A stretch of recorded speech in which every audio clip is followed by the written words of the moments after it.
Why does God need to be set free? Because we have projected our image of our goodness and our evil onto him. I'm fascinated by the whole notion of projection that Carl Jung spoke about. And it reminds me when I was a little child growing up in Ireland. For the first 6 years of my life, I lived with my grandparents. And I was the first great-grandchild and the first grandchild.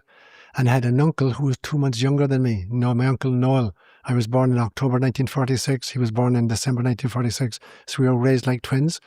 And there was a movie theatre in Cork City called the Lido. And in case you think it was this luxurious place, it was like a big barn of a building with wooden forms and a whitewashed wall that they projected the movies onto. And it would be particularly on Saturday mornings, movies about cowboys and Indians, or else, Tarzan movies. We loved those. And the price for admission was 2 milk bottles. Milk was delivered in bottles, and if you brought in clean milk bottles, you got free access to the movie. So we got onto the movie, 2 milk bottles, and we fill our pockets with stones. And when the bad guy came on the screen and he's creeping up behind the good guy, we'd say, "Watch out behind you! Watch out! He's catching up with you!" And of course he wouldn't listen. So we take out our stones and we start pelting the screen with our stones, hoping we could intervene. And then the big steward would come in, the lights would come on, a big steward would come in, grab 2 or 3 kids randomly, kick their asses out, and the lights would go back down and the movie would start again. And we'd be very quiet for maybe 5 or 6 minutes until the good guy was in danger again and the stones would come out and we start projecting the stones at it. Now, I think that's what we do as human beings constantly. When we project on an individual basis, we make it difficult to have good interpersonal relationships. When we project as a culture, we have, prejudices of various kinds. And we have kind of blind spots as an entire, global community. We dump all our stuff onto nature itself. And so there's a garbage patch in the North Pacific, or the Great Pacific Garbage Patch, which is the result of garbage that's thrown off the west coast of America, the east coast of Asia, and ships at sea. And it's as big as the state of Texas right now, all these plastics and stuff like that. So it's like you can't actually throw anything away. You're just throwing it someplace else, but you can't throw it away. Any place you throw it, it's part of Gaia. And so I think projection, Carl Jung spoke about projection. He said, the shadow is actually 80% gold. Uh-huh. It is 80% unrealized potential. So instead of having heroes that you kind of, you watch in television, why not develop the skills that you see kind of exemplified in these people? Make yourself fit. And he said it is 20% repressed traumata. And so the projection, we project onto our heroes and we project onto the villains instead of acknowledging our own abilities and our own darkness. And so I think we've done this in spades. We do it in interpersonal dynamics. We do it in intercultural warfare. We do it at a global level with nature itself. And I think we do it on the cosmos. We have created this caricature of God built in our own image and likeness. So he has all our good traits and he's got all our bad traits. And so the last book that I wrote, I put this God in trial, for crimes against humanity. How could he have done all this evil stuff that he did to us, which is recorded, in the scriptures? Come to the realization. So I had a defense and a prosecution. In the prosecution, I had a Bible scholar, and I had a clinical psychologist, and I had a contract lawyer. And in the defense, I had a Jungian analyst, I had an archaeologist, another Bible scholar, and a mythologist. And so they duked it out between them to find out. And the verdict finally was that, the God that's on trial is a projection of the human shadow. It is not really God. And so setting God free was, if we set God free from our projections, God sets us free from our illusions. And that's the contract. So it's a bilateral agreement that to the extent that we can set God free from our projections onto God, then God sets us free from our illusions about who God is and who we are and what our purpose is. What happens if we don't? What happens if we don't is that we tend to see the evil in everybody, ignore the evil in ourselves or the darkness in ourselves and project it onto other people. We make war at them. We got angry with them because every single one of us is born as a narcissist. Every little infant is a narcissist, and rightly so. A child is totally self-concerned. It needs milk from mother. It needs cuddling. It needs to hear human voice. It needs to be warm. And so we start at the end of the scale, which is pure narcissism. But we're expected to move towards, so it's all service to self initially. And it's properly that it be that. But then we move gradually into service to others, kind of the Mother Teresa's of the world, or the Mahatma Gandhis of the world, or the Buddhas of the world. So when we don't, if we're stuck at the narcissistic level, then we develop jealousies, and it's all based on fear. I think we're only born with 2 emotions, fear and love. And when fear is self-directed, it becomes poor self-esteem. And when it's other-directed, it becomes anger. When love is self-directed, it becomes good self-esteem. And when it's other-directed, it becomes compassion. And all of the virtues and vices are permutations or combinations of these two. And so I think that the greatest fear a little infant has is not the fear of not being loved, but rather the fear of being unlovable. And it happens at around the age of about 7 months, I believe, that the little baby is born and it's locked in this, what psychology will call the mother-child complex. The child does not realize there are two of us. There's only one of us, and I'm in charge. When I'm hungry, I scream and a breast appears. When I'm cold, somebody cuddles me, according to my needs. And so about the age of 7 months, the child suddenly realizes, oh my God, there are two of us and all the power's on the other side. She can leave me, I can't leave her. And so I now develop all these kinds of defense mechanisms to try to level the playing field. So for some kids, they'll be really cuddly and loving and smiling, so mommy and daddy will love me. Or for others, just scream my head off and force them back into the room to take care of me. And so we developed these defense mechanisms very, very early on. So now, we're identified with an ego. And at this stage now, it's about me looking after what my needs are. And so I'm going to develop my fear, will morph into anger at others and selfishness, and rage sometimes. And then I begin to project that onto not just mother and father, but brothers and sisters and the extended community, and then finally to the world community. And so at that stage then, we see everybody else as kind of competitors for the little amount of love which is available in the world. And now I'm going to grab my share, and tough luck if you don't get your share. Yeah. And that scales all the way up, I think, from kind of family kind of interactions, negative family interactions, all the way up, I believe actually, to cosmological warfare.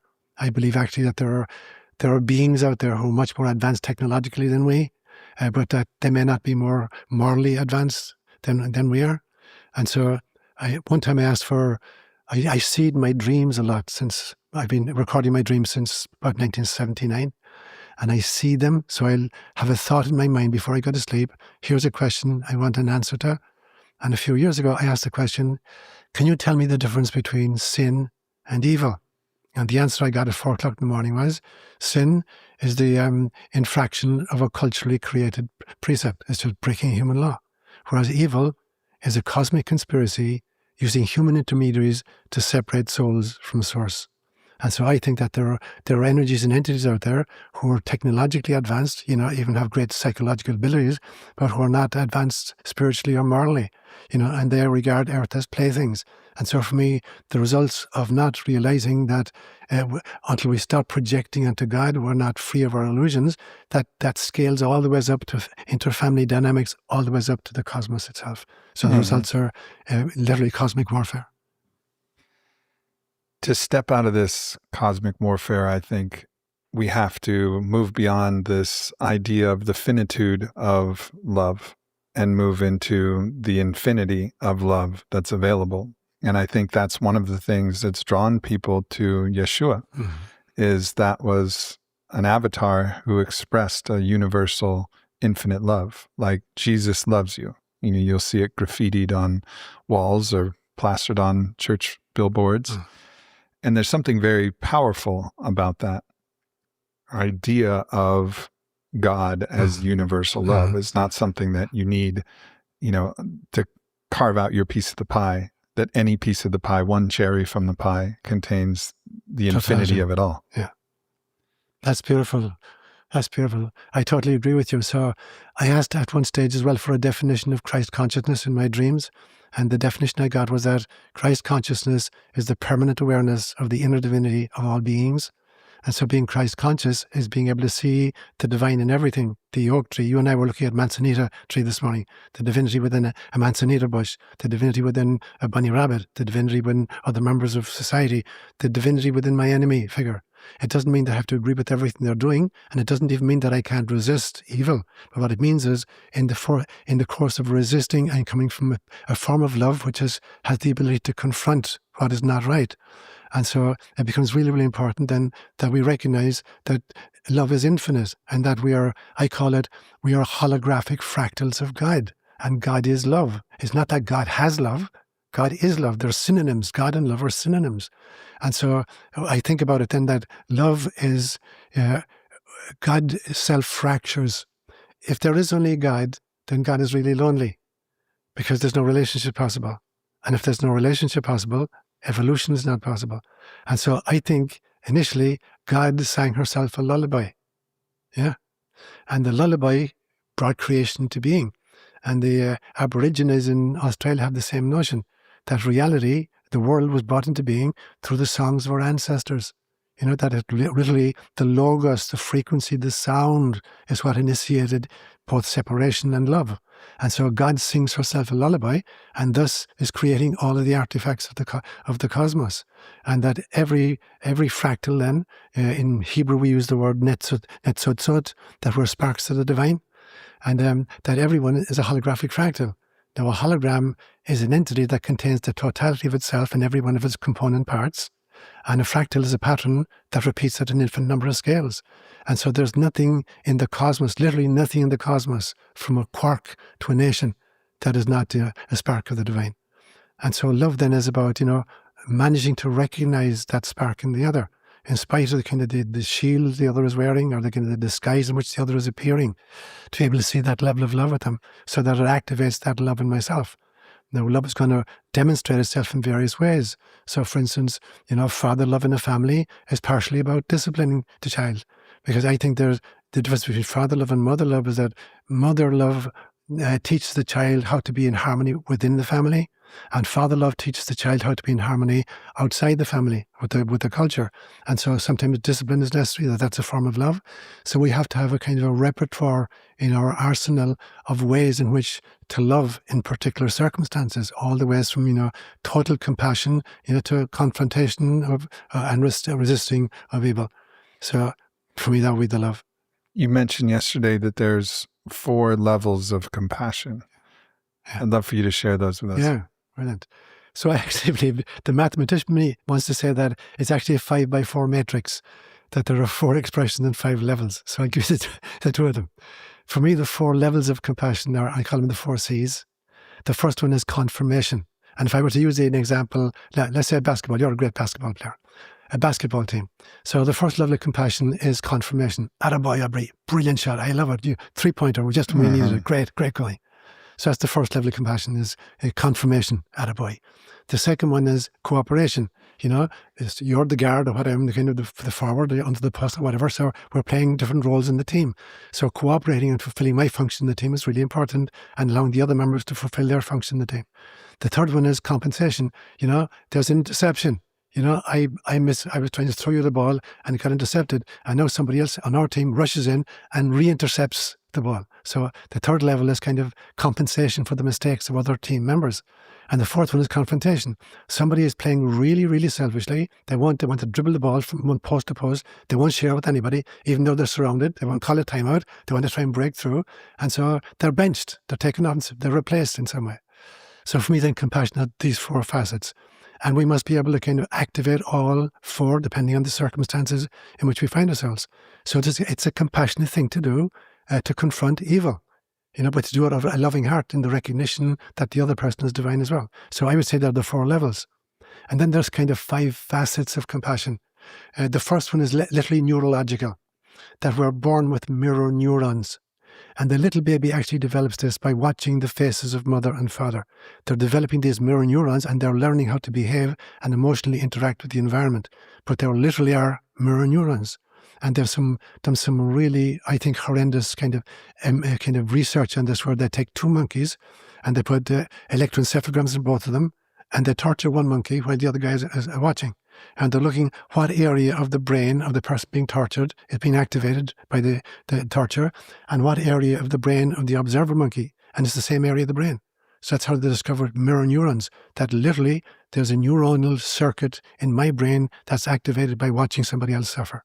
So I would say that's the neurological level of compassion. The next level, I think, would be psychological. There's an emotional reaction to watching somebody in pain. Literally in my heart, I can feel for somebody who's suffering. That'll be the second. The third one then for me would be the sociological level of it. Okay, somebody's been diagnosed with cancer.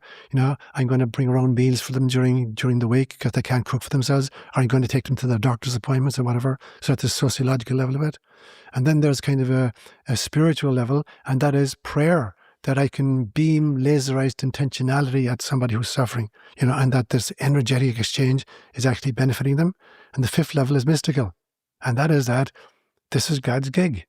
When I've done everything I can, neurologically, psychologically, sociologically, and spiritually, now I realize this is God's gig. There's a reason that this person is experiencing what they're experiencing, and every single one of us is meant to harvest every circumstance in our life and to harvest it to develop, our particular mission. So it's not that I back off and then abandon them, but I realize when I do everything I can do, I have to hand it over to God and say, your way in your time. So for me, that was like the kind of the 5x4 matrix. Mm-hmm. Yeah. On the biological level, you're talking about them running an experiment, questionable morality about that experiment because they're torturing monkeys. But it occurs to me that probably the scientists were not experiencing from a mirror neuronal capacity the suffering of the monkey because they had sufficiently separated themselves from the monkey. They've made themselves other. And I think the function of biological compassion can be broken the moment that we other somebody else, because it doesn't have to be another species. It's easy to do that with another species. The lion doesn't feel the compassion for the gazelle, but it may feel that for another, for its cub or something else that's in danger. There's many cases of a species looking out for its own species, but not giving a fuck about another species. Sea otters. I won't go into the atrocities that sea otters commit to baby seals. Horrible.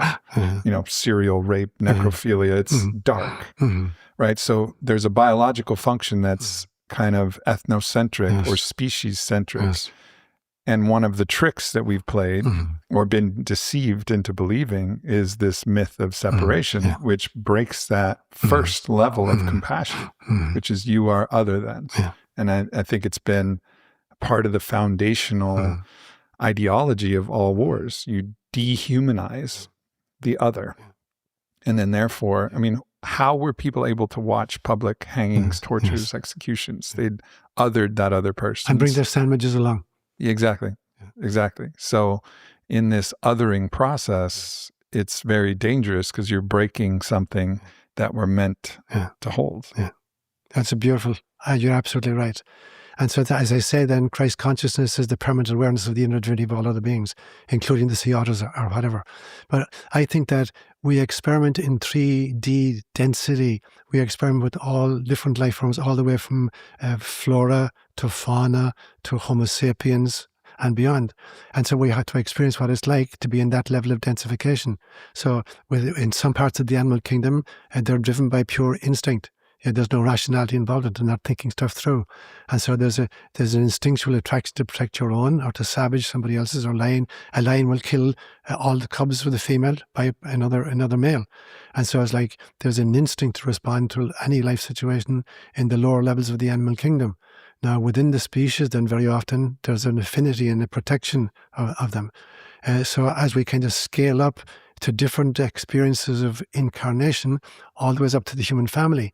The human family for me may be the first level at which we truly have the capacity to experience the suffering of others who are not part of our kin or even part of our species. And so I think there are levels beyond that I think there are the great 7 levels of Hinduism, that there's a physical body, there's an etheric body, there's an astral body, there's a mental body, there's a psychic body, there's a soul body, and there's the source self. And at this stage of human development, I believe we're somewhere in between the kind of the astral and the animated. So I believe that planet Earth itself, Gaia, and you and I talked last night, you had this beautiful piece that you read about Gaia Sophia. This beautiful notion of Gaia Sophia. I think that Gaia herself has 7 different levels of body as well. That there's the physiosphere, the third rock from the sun in the solar system. There's the atmosphere, which is the womb of the planet. So she creates a womb for herself in order to gestate life. The third level is the biosphere, and now she's giving birth to flora and fauna. And then there's the kind of the stage we're approaching now is the noosphere. Tyler de Chardin talked about the noosphere from the Greek word nous, meaning mind, that now there's a sheath of consciousness around the biosphere. And it's a very dangerous transition going from biosphere to noosphere, because we have the technological capacity to literally destroy even the physiosphere itself in a nuclear holocaust. And so that transition is really, really difficult. And that's where we're at right now. Now, I believe there are 3 more stages after that. There's what I call, the next one is the anima sphere. Anima from the Latin meaning soul. That is the soul of the planet. And then the next one, I call it the pneuma sphere. Pneuma meaning spirit in Greek. The spirit of the planet itself, and then ultimately source itself. And that we're pacing Gaia in this movement, in this evolutionary trajectory. And that as we're moving into the noosphere, so is Gaia. And that in some senses, our respect for life and our protection of life would be such that we won't need the same elements in order to sustain us. That we're not identified anymore with our mere physicality or even our emotionality, or our rationality, that we're identified with the soul self. And so I think it will be possible that we can actually survive on energy transfers of various kinds, which may not involve taking life at all, of any kind. But, we may approach that pace, but it is appropriate that it's earlier stages of it. We're going to need to eat vegetables or maybe kill, in order to eat. And when that's done in a kosher fashion, with respect for the one who's sacrificing its life on our behalf, that can be actually a prayer in some senses. But when we outgrow that stage and we don't need that level of sustenance anymore in order to survive in these 3-dimensional spacesuits, we'll eschew that, and literally become breatharians, in some senses. Now, I think we're a long way from that, but I think that's part of our trajectory. So we have to honor the stage at which we find ourselves, but realize that is not the final destination.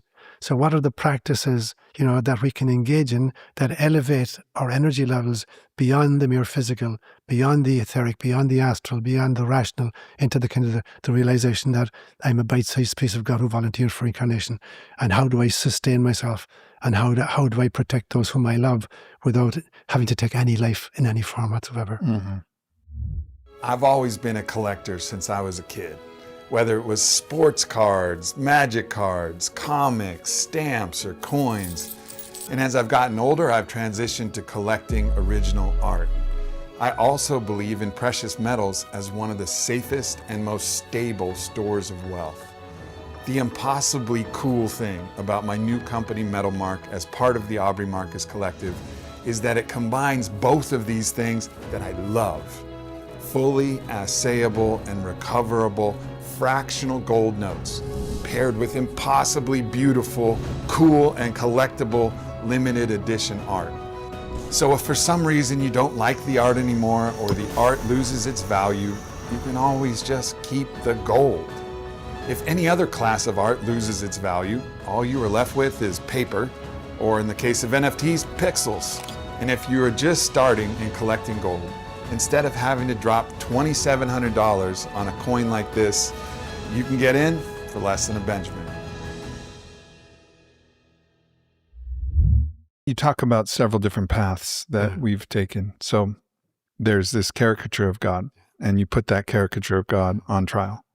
And it's pretty clear, and I was a philosophy major with a focus on philosophy of religion, and one of the things one of my favorite professors told me was that if you're going to worship a God, that God has to be worthy of worship. Yes, brilliant. And to be worthy of worship, they at least have to be better, and we made a joke yesterday, than half the people at your local pub. Like if God's not better than half the people at your local pub, like if you would say, you're an asshole, like you wouldn't worship that half of the pub, right? Yeah. So, and God of the Bible fails on a lot of those criteria. And you make that case brilliantly in the book, that this idea of God in the fundamentalist way is not a God that's worthy of our worship. Now the question is, that's a curiosity to me, is this a being that we've created, just projected it, or does this being have primacy and we're actually worshiping either an egregore of our own creation that is actually then a real being, or is this a being that was created perhaps on another planet or in another in another time, or just part of the fabric of the cosmos itself? So I guess I would love you to explore the idea of whether this God that fundamentalists worship is actually a real being, or just simply an idea that we've created. Okay. I think both of the above. I think it's brilliant. brilliant articulation, Aubrey. So for one thing, I think, with projection, there has to be a screen. You can't project into empty space. There has to be something to hold it. So there must be something on the screen that's capable of holding the image that we project onto it. And so that's true in interpersonal dynamics as well. There are some people with whom it's very easy to get angry because in some senses they're holding a screen, and they have some of the same attributes that I have that I'm failing to acknowledge in myself. So I find it very easy to kind of project onto them. They're an easy target. So that partly is that the screen itself has to have something about it that makes it projectionable. So I think that's the first thing. So to answer that part of the question, I would say that there definitely are beings, on whom, who influenced us. They're like the cargo cults. There's this notion of the cargo cults. During World War II, both the Japanese and American airmen were using islands, I believe in Micronesia, or Polynesia perhaps, where they were using it as landing grounds and as they attacked each other. And they would come in with all this great cargo. And the natives, very, very primitive peoples, thought these were gods coming from the skies in these flying machines. And they brought all these goodies with them that they distributed, the cargo. And then the war ended and these guys disappeared. No more flights coming in. And they're really freaking out. So they start creating runways and they start creating antennae from bamboos and stuff like that, trying to bring the guys back with the cargo. So they're called cargo cults. So they really believe that these airmen were literally gods and they worship them and try to bring them back in. Now, I think we've done the same thing with extraterrestrial entities. And I believe that we've actually we've invited in 3 different kinds of divinities. The first group I call, regional divinities, that there were some extraterrestrial civilizations who've occupied particular parts of real estate on planet Earth and colonized it for particular resources, whether it was mining gold in South Africa, whatever they needed. So that's one group. I call them regional divinities. And if you move into that kind of geographical region, you have to pay obedience to that particular divinity. We made gods of them. The second group I call a kind of tribal divinities, and these were gods who attached themselves to particular nations. And if the nation was a nomadic nation, the gods traveled around with them and protected them. And then the third group I call portfolio gods. And this is like, if you're into agriculture, here's the guy you need to follow. If you're into warfare, here's the guy you need to follow. Into art, here's the guy you need to follow. Into erotic behavior, here's the guy you need to follow. And so the Israelites had a big problem with that. They had this god, they call Yahweh, who led them out of Egypt allegedly, beat the crap out of everybody in the Sinai Peninsula and in the land of Canaan and gave them the land, and then they got to the land and there's famine and there's drought. And they think, wow, this guy is really good at making war. He doesn't know diddly squat about agriculture. So let's look at somebody else more kind of appropriate. And they started falling the Baals. And then you had this struggle between 2 extraterrestrial entities. And so, are they extraterrestrial or extra-dimensional? I think both. I think they may have physiological attributes, or they may be so technologically advanced that they're interdimensional with the ability to manifest in 3D reality as well. So it could be both and. So extra-dimensional, like the real God is, yes. But there's beings that are holographic fractals of that extra-dimensional thing that have a physical density. Absolutely.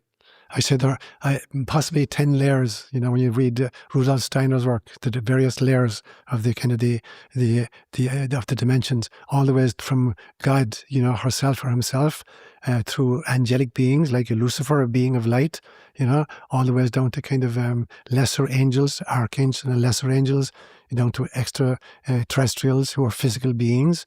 So I think, that we've experimented with every possible level of, self-expression.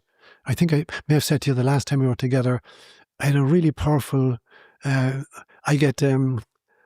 I was in Kenya, I got malaria a lot, and it would give me altered states of consciousness. And although I'm not inoculated, I picked up COVID at a wedding I was doing down in Arizona a few years ago. And for 6 or 7 days, I had these weird altered states of consciousness. But I had some powerful visions during it. So it was well worth it to me. And in this particular vision, I got this notion that originally there was only God. But because there is only God, no relationships are possible. And because no relationships are possible, no experiences are possible. And because no experiences are possible, evolution is not possible. And so God sang herself a lullaby, and self-fractured into these nets so it seemed, these myriads of souls. And God is amazed at what she has just created, because now there's something to relate to. and these are beings who can generate experiences on God's behalf. But then, and in my vision, I saw that God called the very first pre-cosmic conference. And we sat down with God and said, can we do something fun together, God and us? And the decision was, let's create a cosmos. And we created a cosmos, an extraordinary cosmos, and we're in awe of what we just created. So we're in the state of Turiya in Buddhism, this notion of this witnessing consciousness. Look what we've just done together as a group. And we enjoy that for millennia. And then God called a second conference and said, can we go even better?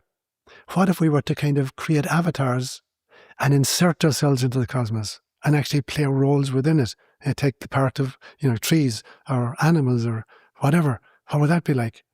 And that would be Turiyatita, the ability to participate in and at the same time witness from the outside, what cultural anthropology will call the participant observer. The guy who goes into the Amazon, village in the middle of the jungle and is taking notes of what the natives are doing. And of course, he's hugely influencing what the natives are doing. He's part of, what they're reacting to.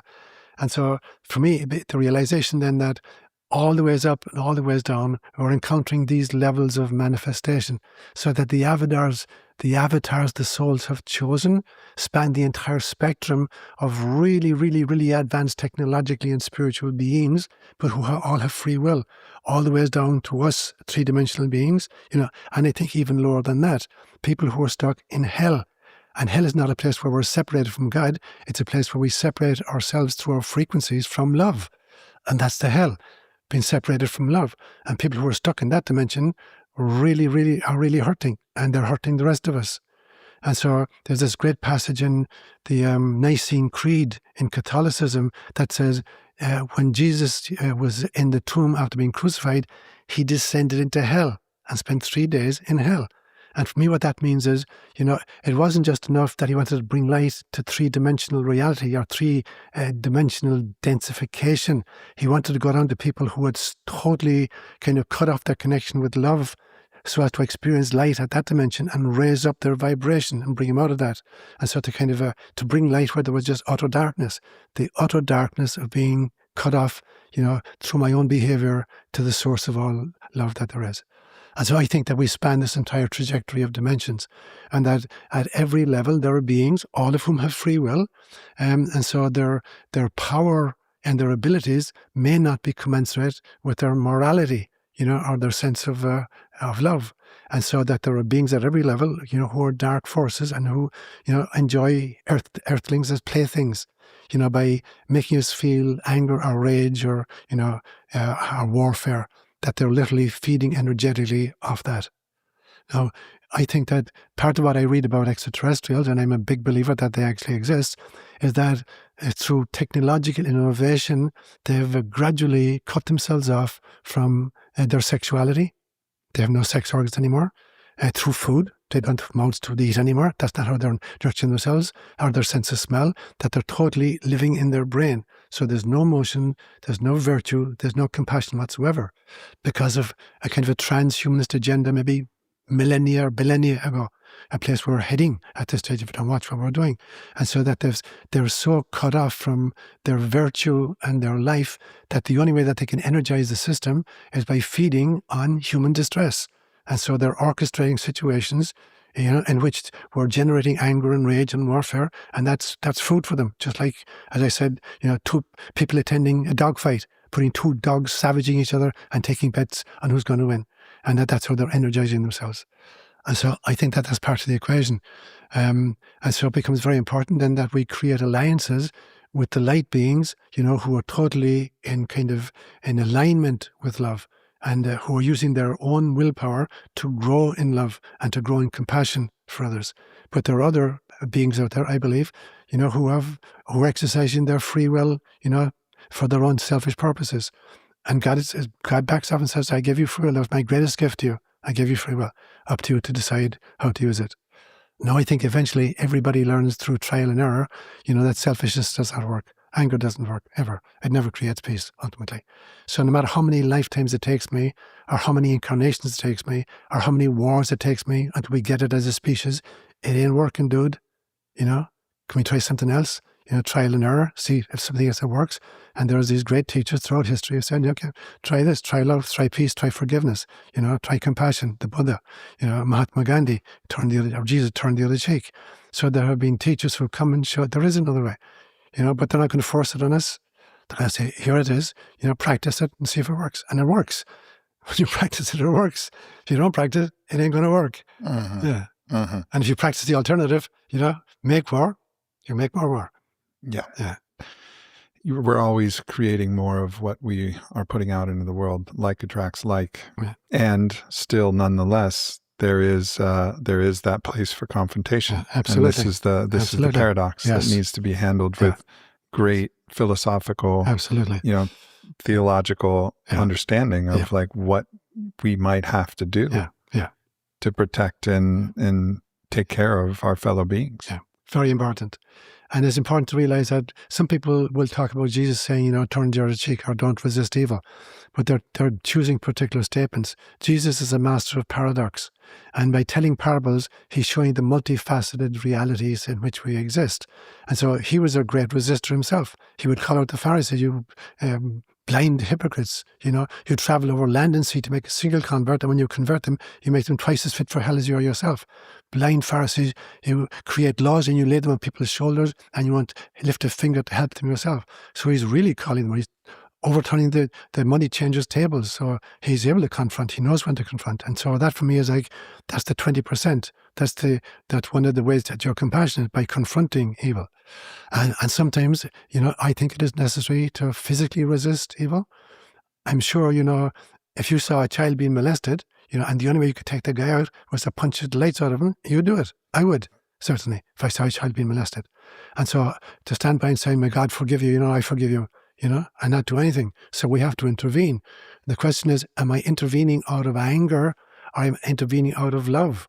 And you and I talked last night, you gave the great story about the samurai warriors, and that killing was a duty. It couldn't be done out of anger, and in fact, it was so difficult for a real samurai warrior, who told me, to kill, to take a life, that, he felt like, I need to end my own life because I've taken the life of another, and I've done it because it was my duty to do it.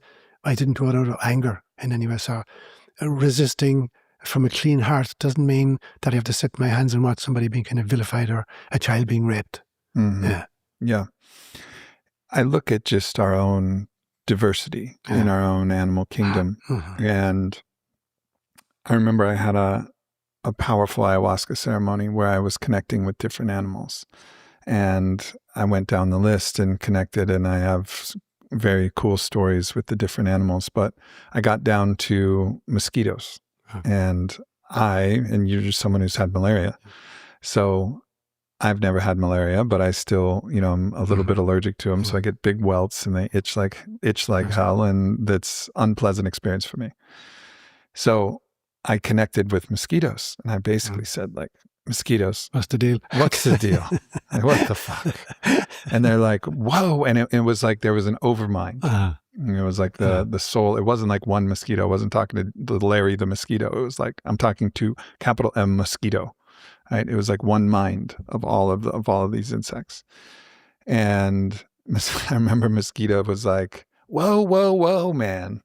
Like, take it easy with the judgment. We're just nature's tax collectors. You got all this blood. We take a little bit from you. The frogs eat us. They get a little bit of blood. It's all good. This is part of the cycle. You got plenty. Don't worry about it. You're not going to run out. And I was like, yeah. Fair. Good point. I was like, but what about malaria?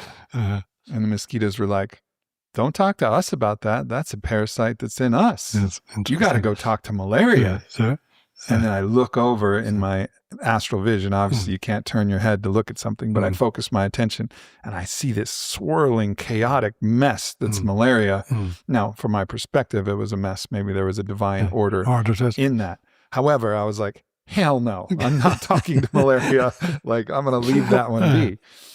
So in this idea of parasites in the human biosphere, or the, Gaia's biosphere, it's a very interesting energy that they're abiding in, right? So take the parasite Toxoplasma gondii. Okay. They infect mice, and then they actually rewire the mice's brains to be attracted to cats. Yes. And then the cats eat Pass the it on to mice. us. And they do. We can get it too. And then we also have our own issues with it. But we're not necessarily attracted to cats, but we're attracted to danger, and there's hypersexuality. There's lots of things that happen. But it completes its life cycle inside the bellies of the cats. But the mice are being controlled by something that is not the mice. Yes. The parasites are actually controlling it to their own demise. Yeah. So if you take that energy and you make that energy an egregore, there is a parasitic energy that even could be generated and seen in the natural order of Gaia herself. Yes. Now, if there were many, many planets that had many different structures of life that had developed, there would be a parasitic force that exists. So whether there's primacy to that force, that God said, I'm going to create a parasitic force, or whether the parasitic force developed from the evolution of life, I don't know that answer. But nonetheless, this idea that there's a parasitic egregore that is designed to hijack our own brains and lead us down into our own demise for its own sake, you can apply that to, more evolved beings who are just tapped into that, to that kind of energy. That's beautiful. I love it. Absolutely love it. And I mean, we're 80%, we're basically taxi cabs for bacteria. 80% of the gut is foreign matter. It doesn't belong to the human at all. And so we're taxi cabs for them. So it feels to me that in the sense that we volunteered then, the souls volunteered for a three-dimensional incarnation. And in that primordial state of being souls, we know exactly what the parameters are, what life is like on planet Earth. I think we're excellent biologists at that stage. We're excellent geneticists at that stage. We have all the data we need. But we agree to kind of the limitation of our faculties in order to experience stuff as a problem, and the problem is an invitation to self-transcendence. I remember an old man in Africa told me one time, I was big into community development. I was a headmaster of high school. I was involved with agricultural projects, with water projects, whatever. And so we were trained to go into an area, figure out what the needs of the community are, who the leaders are, what the problems are, what the solutions are. And I'm given a spiel one day, sitting outside at a meeting with a bunch of the elders, and this old man is smiling as I'm talking, and I'm talking, we need water is our big problem here. I got a contact in Europe that I can kind of get some kind of pipes. You supply the labour, and we'll bring water to the village. It'll be a 2-year project. And this old man smiling and saying to me, "Can I ask you a question?" And I said, "I'm sure. I'm 26 years old. I'm Irish. I know everything." "Yeah, sure." And he says, "Can you tell me why it is for you Europeans that your only response to a problem is to want to solve it?" Dude, what's up with you? What do you do with a problem except solve it? And I'll never forget what he said to me. We were talking in Swahili, but he said more or less, he said, a problem is an invitation to self-transcendence. And if all you do with the problem is solve it, life will just give you another problem. And if your response to the second problem is to solve it, life will give you a third problem. And so we're here in order to transcend. We're here with the limitations that we've accepted. And there's 4 great limitations we've come down with, it seems to me. The first thing is the limitation of our size. We who are cosmic beings who inhabited the cosmos are now stuck in these little, in my case, 150-pound, spacesuits. The second thing is we who have cosmic intelligence, who co-created the cosmos with God, are now operating with this little 3-pound laptop, between our ears. The third one is that this one is so small that we can't grok the entire gestalt of our experiences, so we break them up into bite-sized pieces and we process them sequentially, giving rise to the illusion of time. And the fourth thing is we have amnesia completely for where we came from, who we are, and what our mission is. And so we agree to these 4 kind of restrictions, because the idea is, can you be blindfolded and still find your way home? And that can you still remember that you're God? Can you still remember that everybody else is God with these 4 extraordinary limitations? And we say, yeah, sign me up for that. And part of the bacteria and the situation, this kind of a vicious cycle, everybody eating everybody else, because it's not a food pyramid. Even Bobby has inverted it. It's not a pyramid; it's a circle. Oh. So we, say kind of flora eat sunlight, fauna eat flora. Omnivores eat animals, humans eat everything they can find, the bacteria are eating us, and then we die and we feed the worms, and the worms start the cycle all over again. So we agree to that. That's the agreement of coming to a 3-dimensional reality on planet Earth. These are the parameters. Now the question is, can you use that to transcend? Can you harvest that? instead of getting stuck in the individual kind of stages of it and trying to fix this element of it, can you stand back and say, okay, I volunteered to be here now. I knew exactly what I was coming in for. I knew exactly what my previous track history was in my previous incarnations, what I'm good at, what I'm not good at. I knew exactly the track history of everybody I'm going to encounter and every situation in which I'm going to find myself. I know exactly what I'm coming in for, but I said, yes, send me anyway. Because I will try to remember that I'm a holographic fractal of source. I will try to develop Christ consciousness. I will try to identify the divine in everything I encounter, even the bacteria. They have a purpose, and part of the purpose is, can you wake up? If I kind of give you malaria, can you wake up anyway? Can you harvest that situation? And for me, I was lucky enough, yeah, I can harvest that situation to get visions. Okay, give me your best shot. Yeah, we were talking about, the warrior archetype, Right. and talking about some of our own high-level operators on the SEAL teams and different operators. And, there's a very famous speech from a Navy SEAL named Jocko Willink, who talks about all of these bad things happening. And after every one, he says, good, Amazing. good, Amazing. good. Which is this radical idea, this Absolutely. kind of stoic idea that whatever is happening to you is happening for you. Yeah. And that's, I think, a very key component of this evolution and transcendence is like, how can I use this for my own benefit? And also, how can I let go of what's happening in the past? Yes. I was telling you the funny That story. was story. Repeat that one. I was telling you the funny story. I watched Lone Survivor again recently, and they're in this just crazy firefight with the Taliban in the mountains of Afghanistan. True story of Marcus Luttrell. And the team's getting shot to hell, and they're throwing themselves off ravines to try and escape, and they're way outgunned, and they got no support. And one of them gets shot, and he goes, "Fuck, I just been shot." And one of the other guys looks over to him and says, "Stop living in the past, Danny." And that happened like 5 seconds ago. Like, fuck, I've been shot. Stop living in the past, Danny. And they've really trained that aspect of themselves. So they've mastered a certain vector. And then they leave the teams and they have their own challenges. Many of them, that life was actually easier than integrating into normal life. Wider because society. things, with their focus that narrowed, it actually allowed them to, reach their maximum potential in that archetype. But when they have to broaden their archetype, that's where some more of the challenges start to come, and then having to deal with the traumas that they've compartmentalized, etc. That's beautiful. It's really powerful. Yeah. So there's a practice I have for myself as well, that faced with any kind of a practical problem, that I walk myself through 5 stages. And the first thing I say, I remind myself I'm a holographic fractal of source, a bite-sized piece of God. Secondly, I volunteer to be here now. I'm not here by accident, the wrong place and the wrong time. Thirdly, I want to be grateful for all of the resources I have, all the friends I have, all the possibilities I have in my life, the education I've had or whatever. Fourthly, I want to be sure that I can harvest this present predicament, to spread Christ consciousness on the planet. And now, fifthly, at that stage, what's the practical solution to the problem right now? But firstly, I've stepped myself through the other 4 stages, so I'm not going to go straight to the solution and then make a bigger mess than I started out with. So just to walk myself through those stages becomes really important, because it brings a totally different perspective then to the practical steps that need to be taken.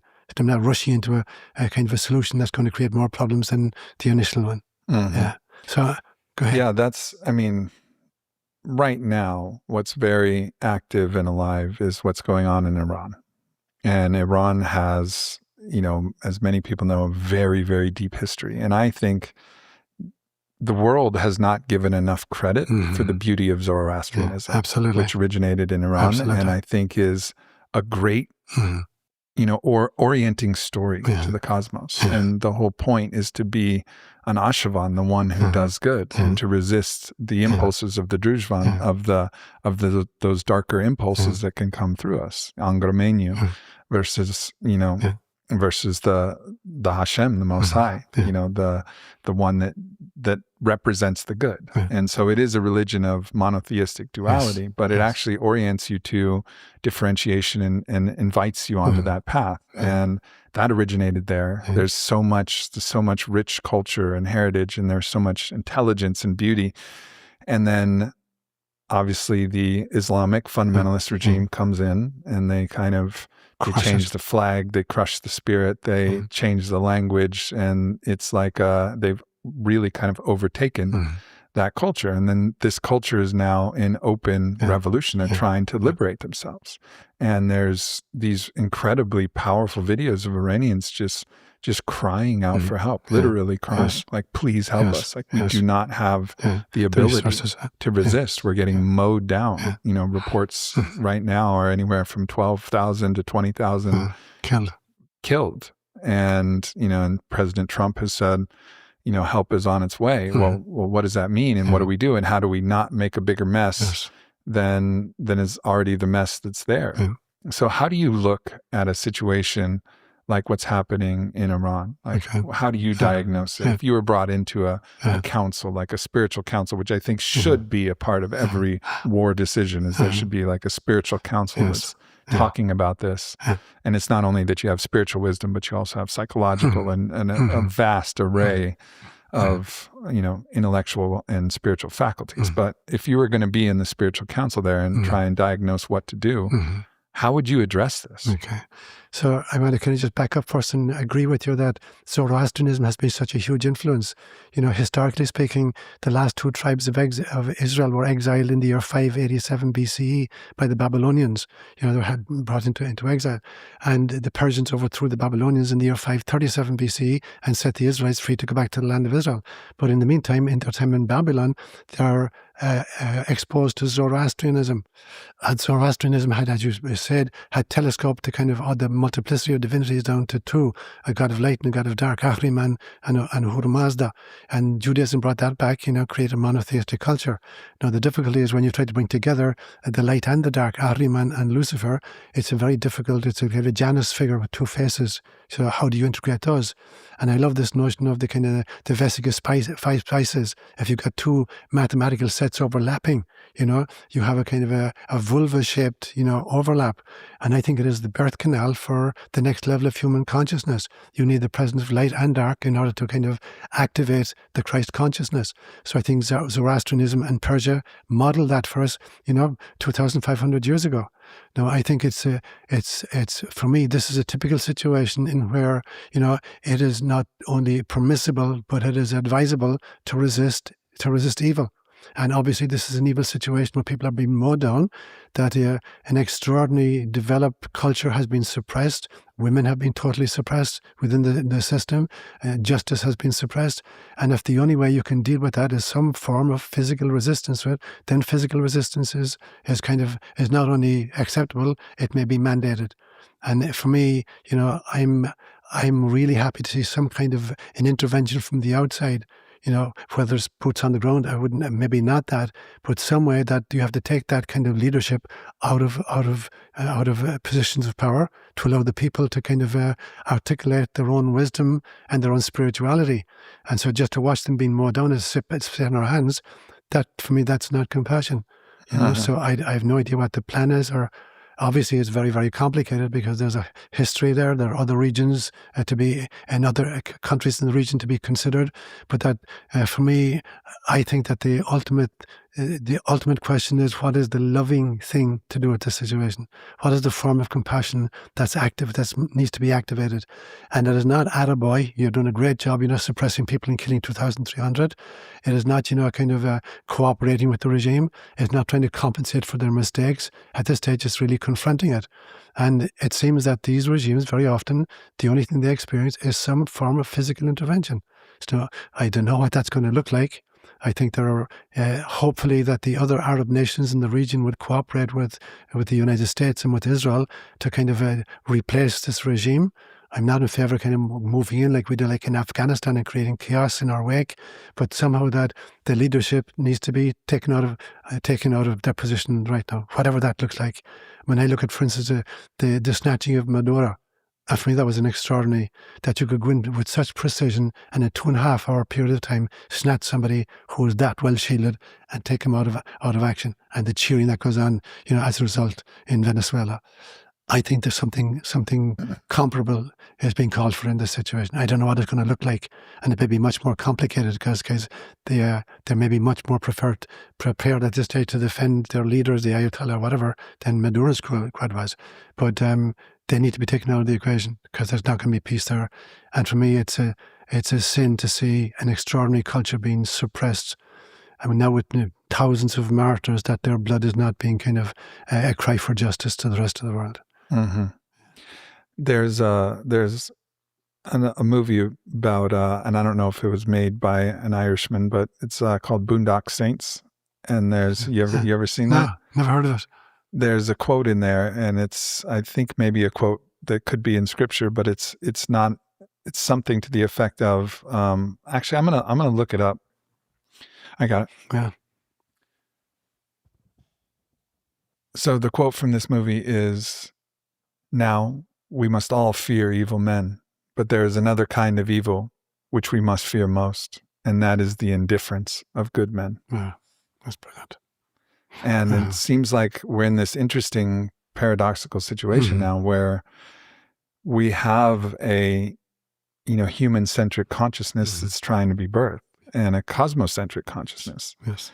And then, so this idea of this kind of nationalist, if it's not on our soil, let's not worry about it. And surely we have plenty of problems that we need to focus on here in our own country. But also, for those who have a human-centric consciousness, it's difficult to look at these things that are happening in different cultures, even in Africa, right? There's the idea of clitorectomies or female genital mutilation.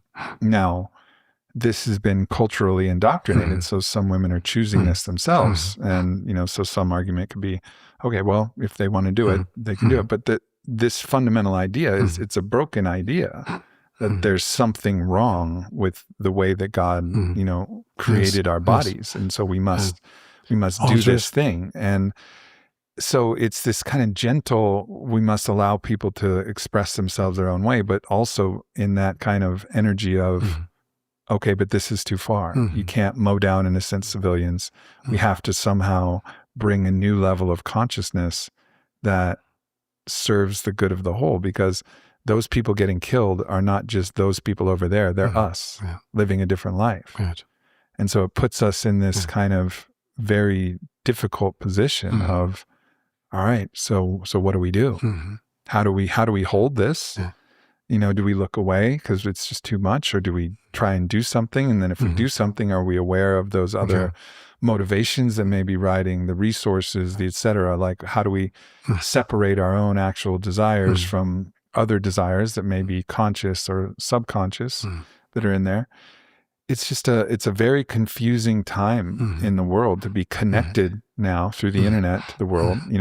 Maybe 40 years ago, we would hear about some horror going on, but now we get to see it. And so now this is like really shaking people. And then there's politics that are trying to use these things to divide us even further. But again, I think it goes back to there's human laws, and then there's cosmic laws, and there's certain cases where the cosmic laws are being violated. Yeah, I do completely agree with you.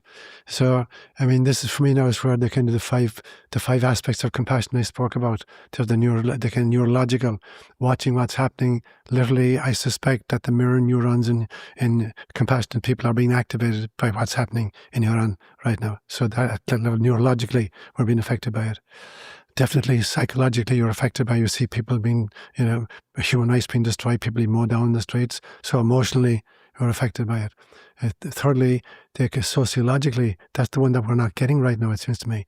Obviously, the fourth level, the spiritual and praying and kind of radiating that area of the world with love and peaceful thoughts, and then finally realizing that in some senses, it's God's gig as well, so it'll work out in some way. But the missing piece is the sociological factor. What does the sociological dimension of this situation call for at this stage? What kind of intervention are we kind of mandated to make out of compassion at this stage? Because I think the other four we've covered in this instance, this one we haven't covered. And so what would the sociological intervention look like? learning from past mistakes where you kind of overthrow a regime and then you replace it with something which is worse, and that unfortunately violent revolutions, in my experience, and I lived in Africa during a period of time when many of the African nations were getting their independence from colonial powers, but they did this through violence. And what happened is that you just substituted one crowd of dictators with another.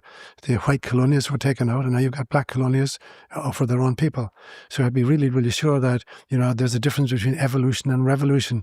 So, how do you balance the two, that there needs to be some kind of physical resistance to evil, and at the same time that it's an evolutionary trajectory rather than a revolutionary trajectory, that you're not just going to kind of create, violent people in the process of gaining their freedom. Because once you realize that violence is the quickest way to resolve a problem, then you tend to use violence for all the other problems you subsequently encounter. So this really knife-edged dance between evolution and revolution is really important. How we handle this now in such a way that you're not going to kind of create, a new breed of monsters in the place of the ayatollahs and the mullahs like that people who achieve their independence and their freedom through physical violence. So obviously some level of physical resistance is really important. And the fact that these people, have risked and have paid the cost with their own lives shows me a real need, a real strong need in the group, and also an extraordinary reserve and a kind of strength in the culture. And certainly as fellow citizens of the planet, we need to intervene in some way. Now, I agree with you that this is a global concern at this stage. This is not just individual nations doing their own thing, and that's not our business. We're a global community, and I would agree with you that we're not even just a global community, we're a cosmic community, that there are beings elsewhere as well, and that we're part of that dynamic, and that, the way in which we relate to those is important. So the dance then for me is that revolutions tend to be bloody and quick and get results very, very fast, and then lead to further revolutions very, very quickly. Evolution tends to be much slower, but it achieves much more lasting results. But evolution can involve physical resistance. And the question is then, what is the balance between physical resistance, which doesn't lead, just to outright violence, and to a mindset that figures out, okay, violence works, let's keep doing it. Let's now keep ourselves in power, the new group, because violence got us here and violence can keep us here. Mm-hmm. Yeah. Yeah, and I think we underindex the importance of what happens to the collective consciousness when we actually liberate an Iranian people to actually be participating in their own song. Yeah. Literally, their national anthem was changed. And they can't even sing their own song for their own country. Yeah. Their own identity has been overtaken by another identity. Yeah. And so it's been squashed. Yeah. And so what happens, not only for those individual people, but for the whole. Yes. And I think this consciousness moving for the sake of the whole, para el bien de todos, for the good of all, I think we underindex how important it is. Same with we underindex how devastating it is when a monk or a group of monks is massacred. What are they doing? Well, they were just up on the mountain praying. Well, that's a deal for the monks. No, it's not. They were anchoring a consciousness for our noosphere that was really, really, really important. And so this is not a small, isolated, separate issue. When Quang Duc self-immolated as a form of, peaceful resistance to bring awareness to this, he was doing so not just for his people, but for the planet. And I think we have to understand that we have to shift our consciousness, or this game is going to be, we're going to have to restart the game again, and it will restart. If we miss our chance here. But what a shame! There's so much beauty here. Yeah, I totally agree with you. So it's a question of an expanding sense of self. That it's not just a skin encapsulated ego anymore. I'm not, just sort of being wrapped in a spacesuit. I have an astral self. I've got a mental self, a psychic self, a soul self, and that the entire cosmos itself is kind of an articulation of the divine. And so we are all one. There is only God experiencing herself in some way.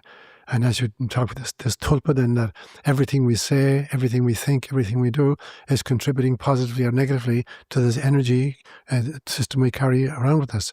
So I constantly put up little kind of sayings for myself all over my house. So I have one in my bathroom at the moment. So when I'm looking when in the bathroom in the morning, it says, "Are you currently wearing a halo or a tulpa?" What kind of energy are you creating this morning? Are you thinking anxious thoughts or angry thoughts, or thinking loving thoughts? Are you concerned about yourself? Are you kind of concerned about the world, or is it a halo you're wearing right now, or a tulpa? So what kind of energy are you bringing to your day? So that sense of an expansion of the notion of the self, because we're a cosmic being. We're not even just a global being. We're a cosmic being. Yep. Yeah. You have so much, breadth of knowledge on so many different religions, and I think there's deep wisdom in the idea that you shall know a tree by its fruits. So if you're going to look at all of the religions that are out there, and you look at the fruits, and you're to say, what has existed already, which religion do you think has produced the most beautiful fruits most consistently? And then what are the exceptions? If we're going to do like a meta-analysis of world religions. Right. So it's interesting. There's this notion of two kinds of religions, ascending religions and descending religions. And it's interesting, if you put the two triangles together, you get the Star of David. And so the ascending religions tend to be kind of more the monotheistic, which is a kind of a Gnostic kind of reprehensibility about the body, that the body is evil and we're locked in these kind of suits, sensual suits to get angry, whatever, and that we need to liberate ourselves, and focus on the light. And that's kind of the Luciferic impulse of kind of asceticism, and the demeaning sensuality in all its forms, and then trying to escape from it. So that would be the ascending religions. The beauty of those is that, there's a focus on the eternal life rather than just the physical life. The descending religions tend to be more female and more polytheistic and much more based on a love of planet Earth, and the delights of planet, whether there's good food or good wine or good sex or whatever it is, but kind of the eschewing of the notion that there's anything beyond. It's just all about here and now. So I love the Star of David, that it unites those two. That is both an ascending quality and a descending quality.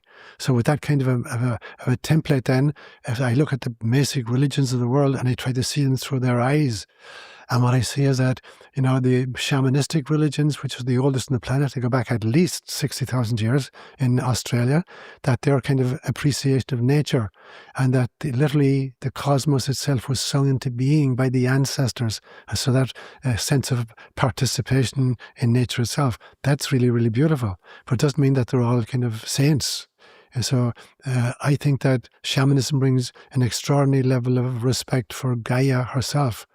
I think the beauty of the monotheistic religions was that there was an attempt through the mystics of these groups to balance both the ascending and the descending, and the realization that, the greatest form of love, I think the greatest form of love is relationship. It's very easy to be a monk on a mountain. Easy for me to be a monk on a mountain here. If you're in a relationship or you're raising a family, every day you're going to be tested. And so, but they're both necessary. Because the monks that you mentioned in the Himalayas, they're grounded, they're bringing some kind of divine energy and they're grounding it into the ether of the planet itself. So they are contributing, but they're not being tested on a daily basis by having to get up and go to work, kind of feed a sick child, or, kind of please a wife who's in bad humor or whatever. And so I think the best way to walk the talk of spirituality is to be in a significant relationship and wonder, how am I doing in this relationship right now? So I think the mystics have a dual role, that they're bringing in the energy of the cosmos itself, and they're trying to ground it in the energy of the planet, and at the same time they're living in a world in which there's all kinds of temptations to excesses. And so the real mystic for me is somebody who can walk with a foot in both camps. I think different people have different talents, like in any team. One guy is a really good defensive player, another guy is an offensive player or whatever. One guy is a great goalkeeper, one guy is a great penalty taker or whatever it is. But that, so we specialize, but that we're here as a team, and that the beauty of religion, or the really great religious traditions, are the ones who've honored their mystics, and eschewed the dogma. And there's always this titanic struggle between the two. And the mystics have held the kind of the fire of God alive, in the throes of dogmatic and fundamentalist overlays. I think I said this to you before. When I was a kid growing up in Ireland, we would burn peat, what you call peat here, we call it turf in Ireland. And so there were fires in Ireland which hadn't gone out for 300 years. So, the mother would keep the fire during the day. She cooked on it, keep the family warm. And then at night, when everybody's going to bed, she'd take all the ashes and she'd heap them over the embers, keep them alive. And in the morning, she'd get up and she'd rake it, and the embers are still alive, and she'd add more turf, and the fire would blaze again. And so she was the keeper of the flame, literally, for the household for hundreds of years. So I think the mystics were the keepers of the flames, and that dogma tended to kind of put the fires out and squelch the fires. So the mystic's job was to kind of hide the embers until it was more opportune to blow upon them again and fan them into flame. And it seems to me that that's the stage of world religions right now, that the mystics are beginning to re-emerge again. Mm-hmm. And I think that's happening in some form in Iran, in Persia, in the sense that even though it's they're kind of organizing against formal religion, for what they're kind of uncovering is the kind of the fire of life, in the real sense of the fire of life, the soul self. And that we need to blow upon those embers and kind of fan it into flame and support the conflagration, not the burning, not the physical burning of buildings, but the burning of the heart, and it's on fire with the love of God. Yeah. You told me a story about St. Francis and how something comes from a mystic and then follows. So tell that story again and the progression, and then that'll lead us into how do we create something new with this new, the new mystics that are arising that did not repeat the history. Okay. So I gave a whole series of homilies in the last 3 or 4 months to my own community, and I called it the 10 steps from inspiration to inquisition. And I see this not just in religions, I see it in political systems, in economic models, in educational systems, in entertainment models, that you start off with an extraordinary inspiration. You're inspired by the universe to do something, a new venture. The second stage is now, often a charismatic character will work with that inspiration and create something new, a Jesus figure or a Buddha figure or whatever. The third stage is, this is a real dynamic, charismatic character, and so their followers are going to attach themselves to this person. That's stage 3. Stage 4 is, they don't quite understand his teaching, but they're attracted by his personality and by just the energy coming off him. Stage 4 is almost inevitably that guy's going to get whacked. He's going to be taken out of circulation one way or the other, doxed or actually killed. The 5th stage is now the followers are saying, what are we going to do now? So they create some kind of an organization in his memory, stage 5. Now, inevitably stage 6 happens, which is some kind of a self-appointed oligarchy will rise to the top of that organization as stage 6. Stage 7 is now they didn't understand the master's message. They were attracted to him, but they didn't really understand what he was about. And so they now start changing the teaching. And now they insist on some kind of orthodoxy. To be a member of our group, you have to believe A, B, C, D, and E. And if you're not believing these, you can't be one of us anymore. And so now you have to leave the system. So they insist on orthodoxy. Now, if they become powerful enough, they're now going to kind of make war on others outside who have different belief systems. So now you come some kind of crusades against the people who don't believe what I believe. And then ultimately then you have inquisitions where you turn on your own people. And now if they're out of step in any way, you crucify them or you kill them or you torture them. And so there's the Inquisition. So it goes right through these stages. Now at some stage the system begins, somebody wakes up, some new prophet wakes up and says, guys, this is not what the teacher was about. We totally missed the boat. And so St. Francis comes in the 1200s and he's looking at, 900 years at that stage of a politicized, Romanized kind of system that being overlaid on the Jesus movement. Beginning with Constantine in 325, the Council of Nicaea. And Francis says, this is not what the master was about. Here's what he was about. And he talks about brother sun and sister moon and kind of love for all creatures, and even has an audience with the Pope. And he sets up a whole new organization that's going to demonstrate what it looks like when you understand the teaching of the master. And he founds the Franciscans. Within 300 years, the Franciscans, and at the same time you had Saint Dominic, the founder of the Dominican order, the same notion, the reformation of the church and going back to the teaching of the master. Within 300 years, when the official Inquisition started, it was the Franciscans and the Dominicans who were literally tearing Christians asunder, literally tearing them asunder on the rack because they're heterodoxy. And so you got the same cycle happening again and again. And I see this happening all over the world, this cycle. And we're at a stage now that I think there are enough people waking up, and because of the internet and our ability to communicate with each other, that a fire in one location can immediately ignite a fire in another location almost instantaneously. And so a monk in Tibet, anchoring, compassion, and a Christian mystic anchoring the love of Jesus in some way, that fire is taking off, and we're passing the torch from culture to culture and setting the cultures on fire with love. And that's where we start right now. And that this is the mission of the light workers. And I think the light workers are being assisted and aided from the other side as well. That there are doulas and light workers and angelic beings surrounding the planet at this stage of our evolution. There's this great notion in Judaism of the tzaddikim. They believe that there are 12 holy men on the planet at any one stage, and that they're literally holding the planet together in God's, for God. And they don't even know each other, but they're on the planet, and they may not even realize I'm a tzaddik, but that's the function. Now, I had a vision a few years ago where I saw a vision of the globe itself, and I could see the lines of longitude and the lines of latitude, and where they intersected, there was a beam of light stationed, and there was one at the North Pole and the South Pole. And when the vision was ended, I calculated it mathematically, and that's 64,442 beings of light. Now, it's a symbolic number, but there's that level of angelic presence around the planet right now, ready to set fire to the...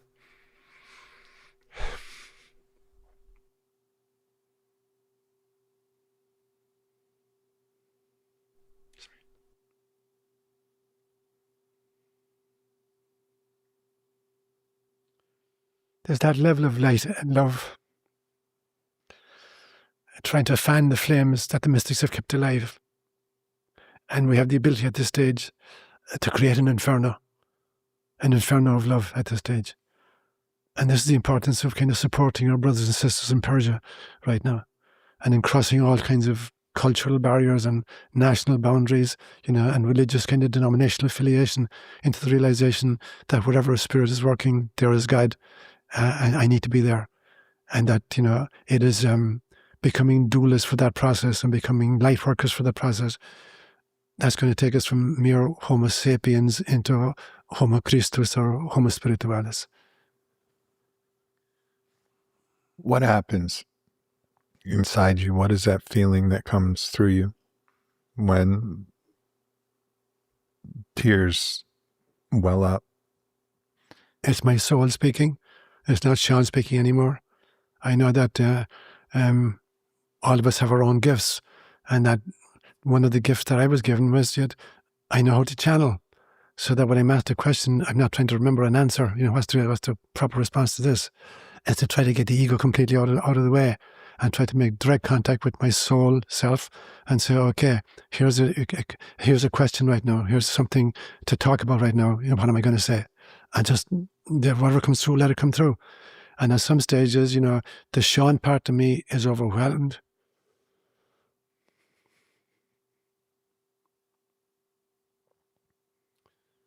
And I know you've had this experience. You've shared some of them with me, Aubrey. But the Seán part of me, the space suit part of me, is overwhelmed with the kind of the energy of the love coming through. Yeah. I can't not cry. Yeah.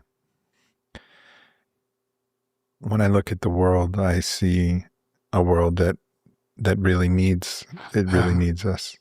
Like it really, really, really needs us. And for all of these souls and these angelic beings, and I just know they would be irresistibly attracted from their own compassion to want to incarnate and be here. And you have a beautiful story of Hineni, of what we say, when we take this mission. So tell the story of Hineni. Yeah. And so throughout the Hebrew scripture particularly, I think the first episode actually is an encounter between Eli and Samuel, the prophet Samuel, where Samuel has a dream in which he hears a voice calling out to him. And he thinks it's Eli, the old man, and he gets out of his bed and says, "You called me, master?" And he says, "No, I didn't call you. Go back to sleep." And he goes back to sleep, and he hears a voice calling him again. And he goes back to Eli and says, "You called me?" He said, "No, go back to sleep." The next time that happens, say, "Here I am." And so he goes back to sleep, and the voice calls him, and he says, "Hineni, here I am." And you get the very same thing with in Isaiah. So Samuel lives roughly about the time of David, about 1000 BCE, and Isaiah is about 700 BCE. And Isaiah has a vision in the temple, and we know exactly when it was. It was 742 BCE, because he mentioned who was a king, and there's a record in the external world of the same king. And God is saying, whom shall I send? And I think, like, not me, I'm a man of unclean lips. And God sends down an angel with a burning coal to heal his lips. And then Isaiah sings this beautiful song, and I have my own version of it that I sing every single morning as part of my morning ritual. And it goes like this. Here I am, Lord. It is I, Lord. I had heard you speaking in the night. I have come, Lord, since you called me. I am holding Gaia in my heart. Hineni.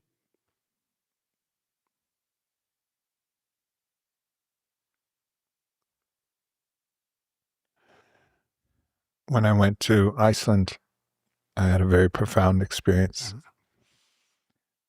It was such a beautiful place. The moss was so thick that I never understood lying down in moss, because I never experienced moss that would hold you like a thermopedic bed, or Tempur-Pedic. But it was like a Tempur-Pedic bed. The streams were so clean that you could just cup your hands and drink the water. There's waterfalls and rainbows and crashing waves. And I was with my shaman and teacher, Maestro Alejo. We were on a Wachuma pilgrimage, so my heart was open and my eyes and my mind were open. And we went to this most beautiful place where the water was trickling down in these caves, and I was drinking the water and just sitting on a rock and looking at Gaia. And she was so beautiful. And at that point, I realized how much we look away from her. Mm-hmm. And when we look away, we're not inspired to do what we can. And it's so hard to look, and in Kabbalah, turning the face is Sitra Akra. It's showing your backside to God. It's turning the other side. And on the other side, all kinds of things can happen. All kinds of extractive practices, all kinds of different things that are happening. But if you really look with full open heart and open mind, without your preconceptions and justifications and rationale, then something moves in you and you're inspired to do something. What is that thing to do? Then becomes the question. But that feeling and having access to that feeling, I think that's what's really missing, from so many people. Is the first step is you have to see her.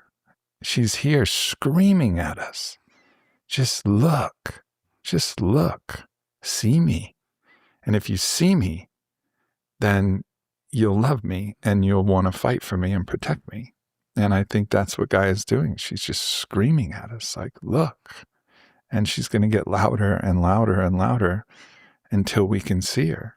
And that's what we have to do. Panim panim, face to face, and not look away. Yeah, beautiful. This would be such a shame to lose this epoch and this iteration.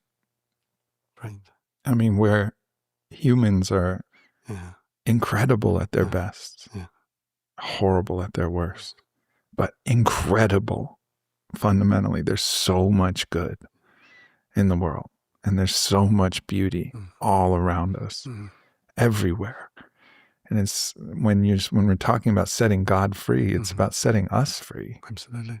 Like those two are inseparable, and we have to set ourselves free of, first of all, this materialist, reductionist mindset, which is also part of so many religions, that this is just here. Gaia's just here to serve us. Like we don't have to give a shit, And I think people sometimes have that relationship with their mother. Yeah.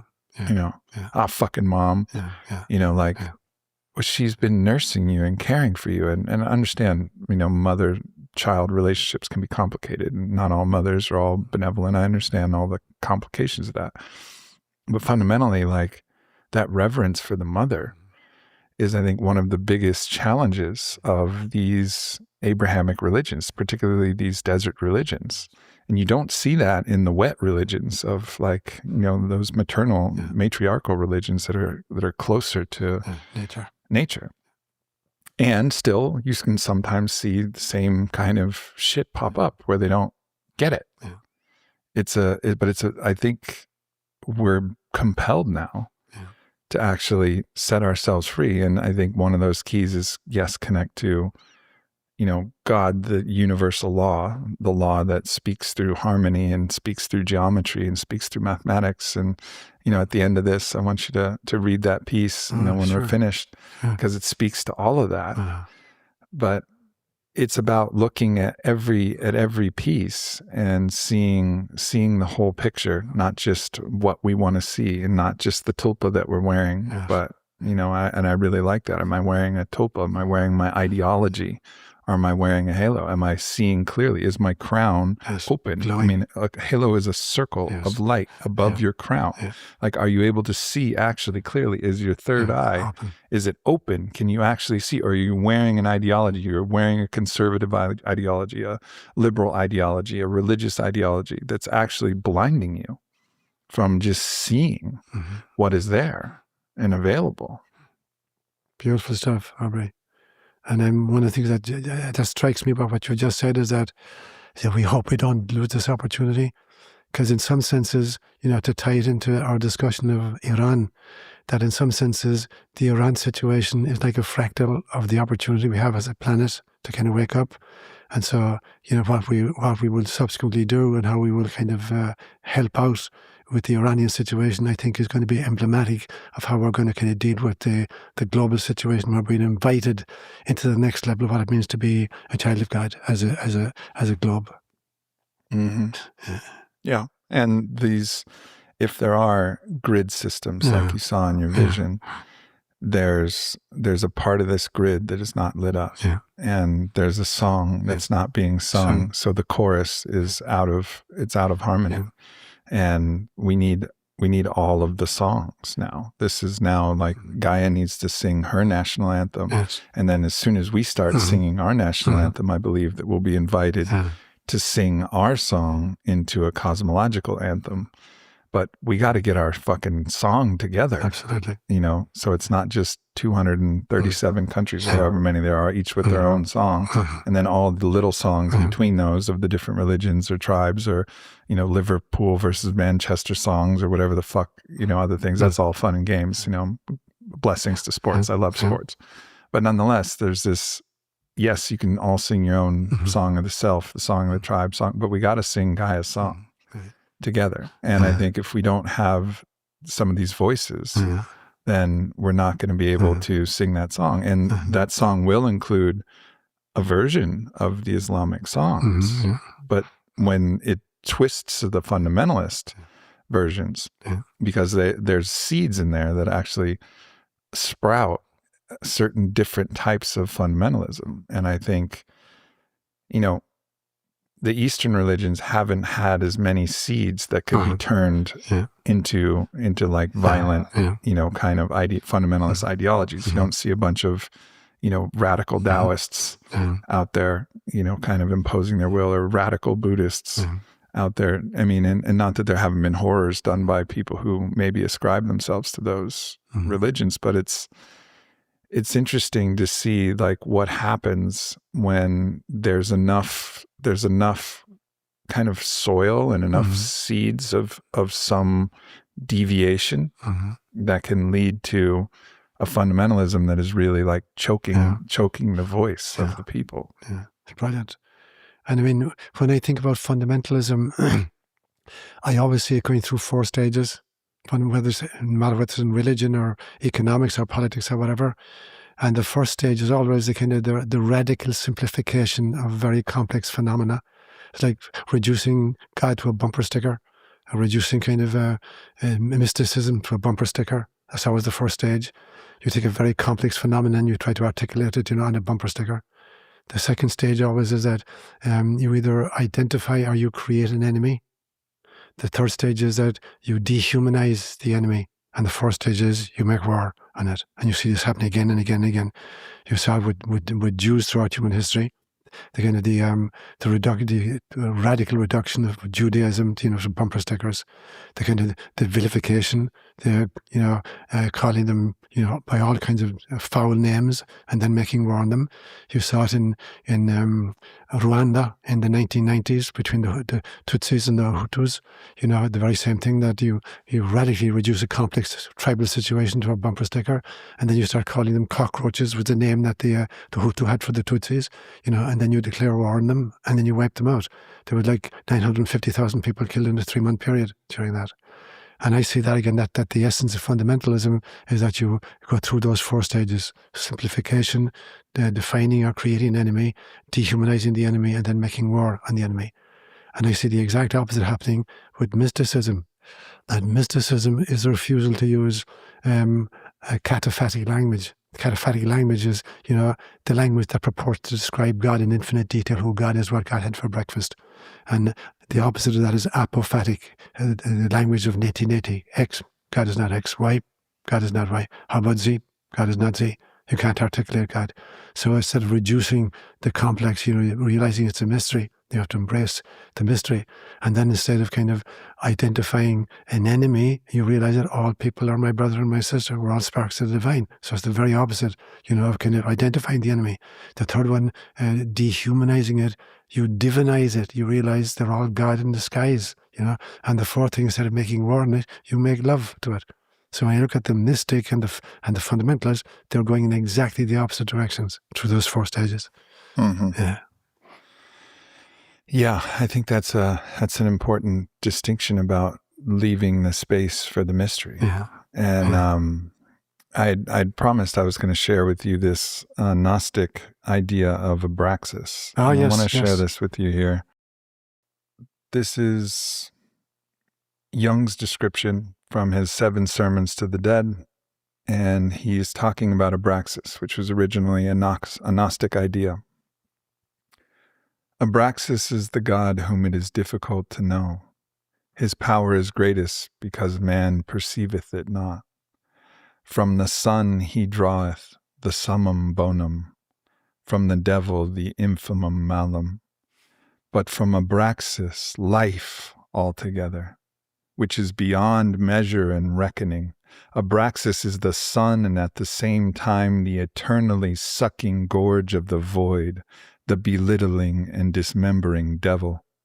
The power of Abraxas is twofold, but ye see it not, because in your eyes the warring opposites of this power are cancelled out. What the sun god speaketh is life, what the devil speaketh is death. But Abraxas speaketh that hallowed and accursed word, which is life and death at the same time. Abraxas begetteth truth and lying, good and evil, light and darkness, in the same word and in the same act. Wherefore is Abraxas terrible? It is splendid as the lion in the instant he striketh down his victim. It is beautiful as a day of spring. It is the beloved and the lover. It is the terrible and the dark and the cruel. It is the brightest light and the darkest night of madness. Powerful stuff. Beautiful stuff. Yeah. Yeah. I think one of the challenges we have is there is this kind of unity idea. This is what Abraxas is talking about. It's all of it. Okay, but all of it's a lot. That's a lot to grok. So, when we talk about God, we're not talking about the dark aspects of God. We're talking about like, I want to do God's will. Well, we're talking about the sun god in this metaphor, right? Like it's the one that's bringing life, which may include destruction. But so how do you parse out, the God that is Abraxas, that's everything, all the good, all the evil, all of it, from the God that we're actually aspiring to to be and in us, as us, through us, and beyond us. Not trying to be God, but to represent that we're a bite-sized piece, as you say, a holographic fractal of the of God. Like, how do you, in your own cosmology, deal with those two kind of ideas of God? God that is all that is good, and God that is all that is good and evil and everything. Yeah, it's a powerful, powerful question. And for me, when I think about it, it's that, when we decided, this vision I had where we created this, what I call a pre-cosmic cosmos, where we decided to create a cosmos, and be observers, mere observers of it, and delight, in how this cosmos was articulating itself. And then the second one was, what if we were to create avatars, and take up and play parts in this and experience it from the inside out? What would that look like?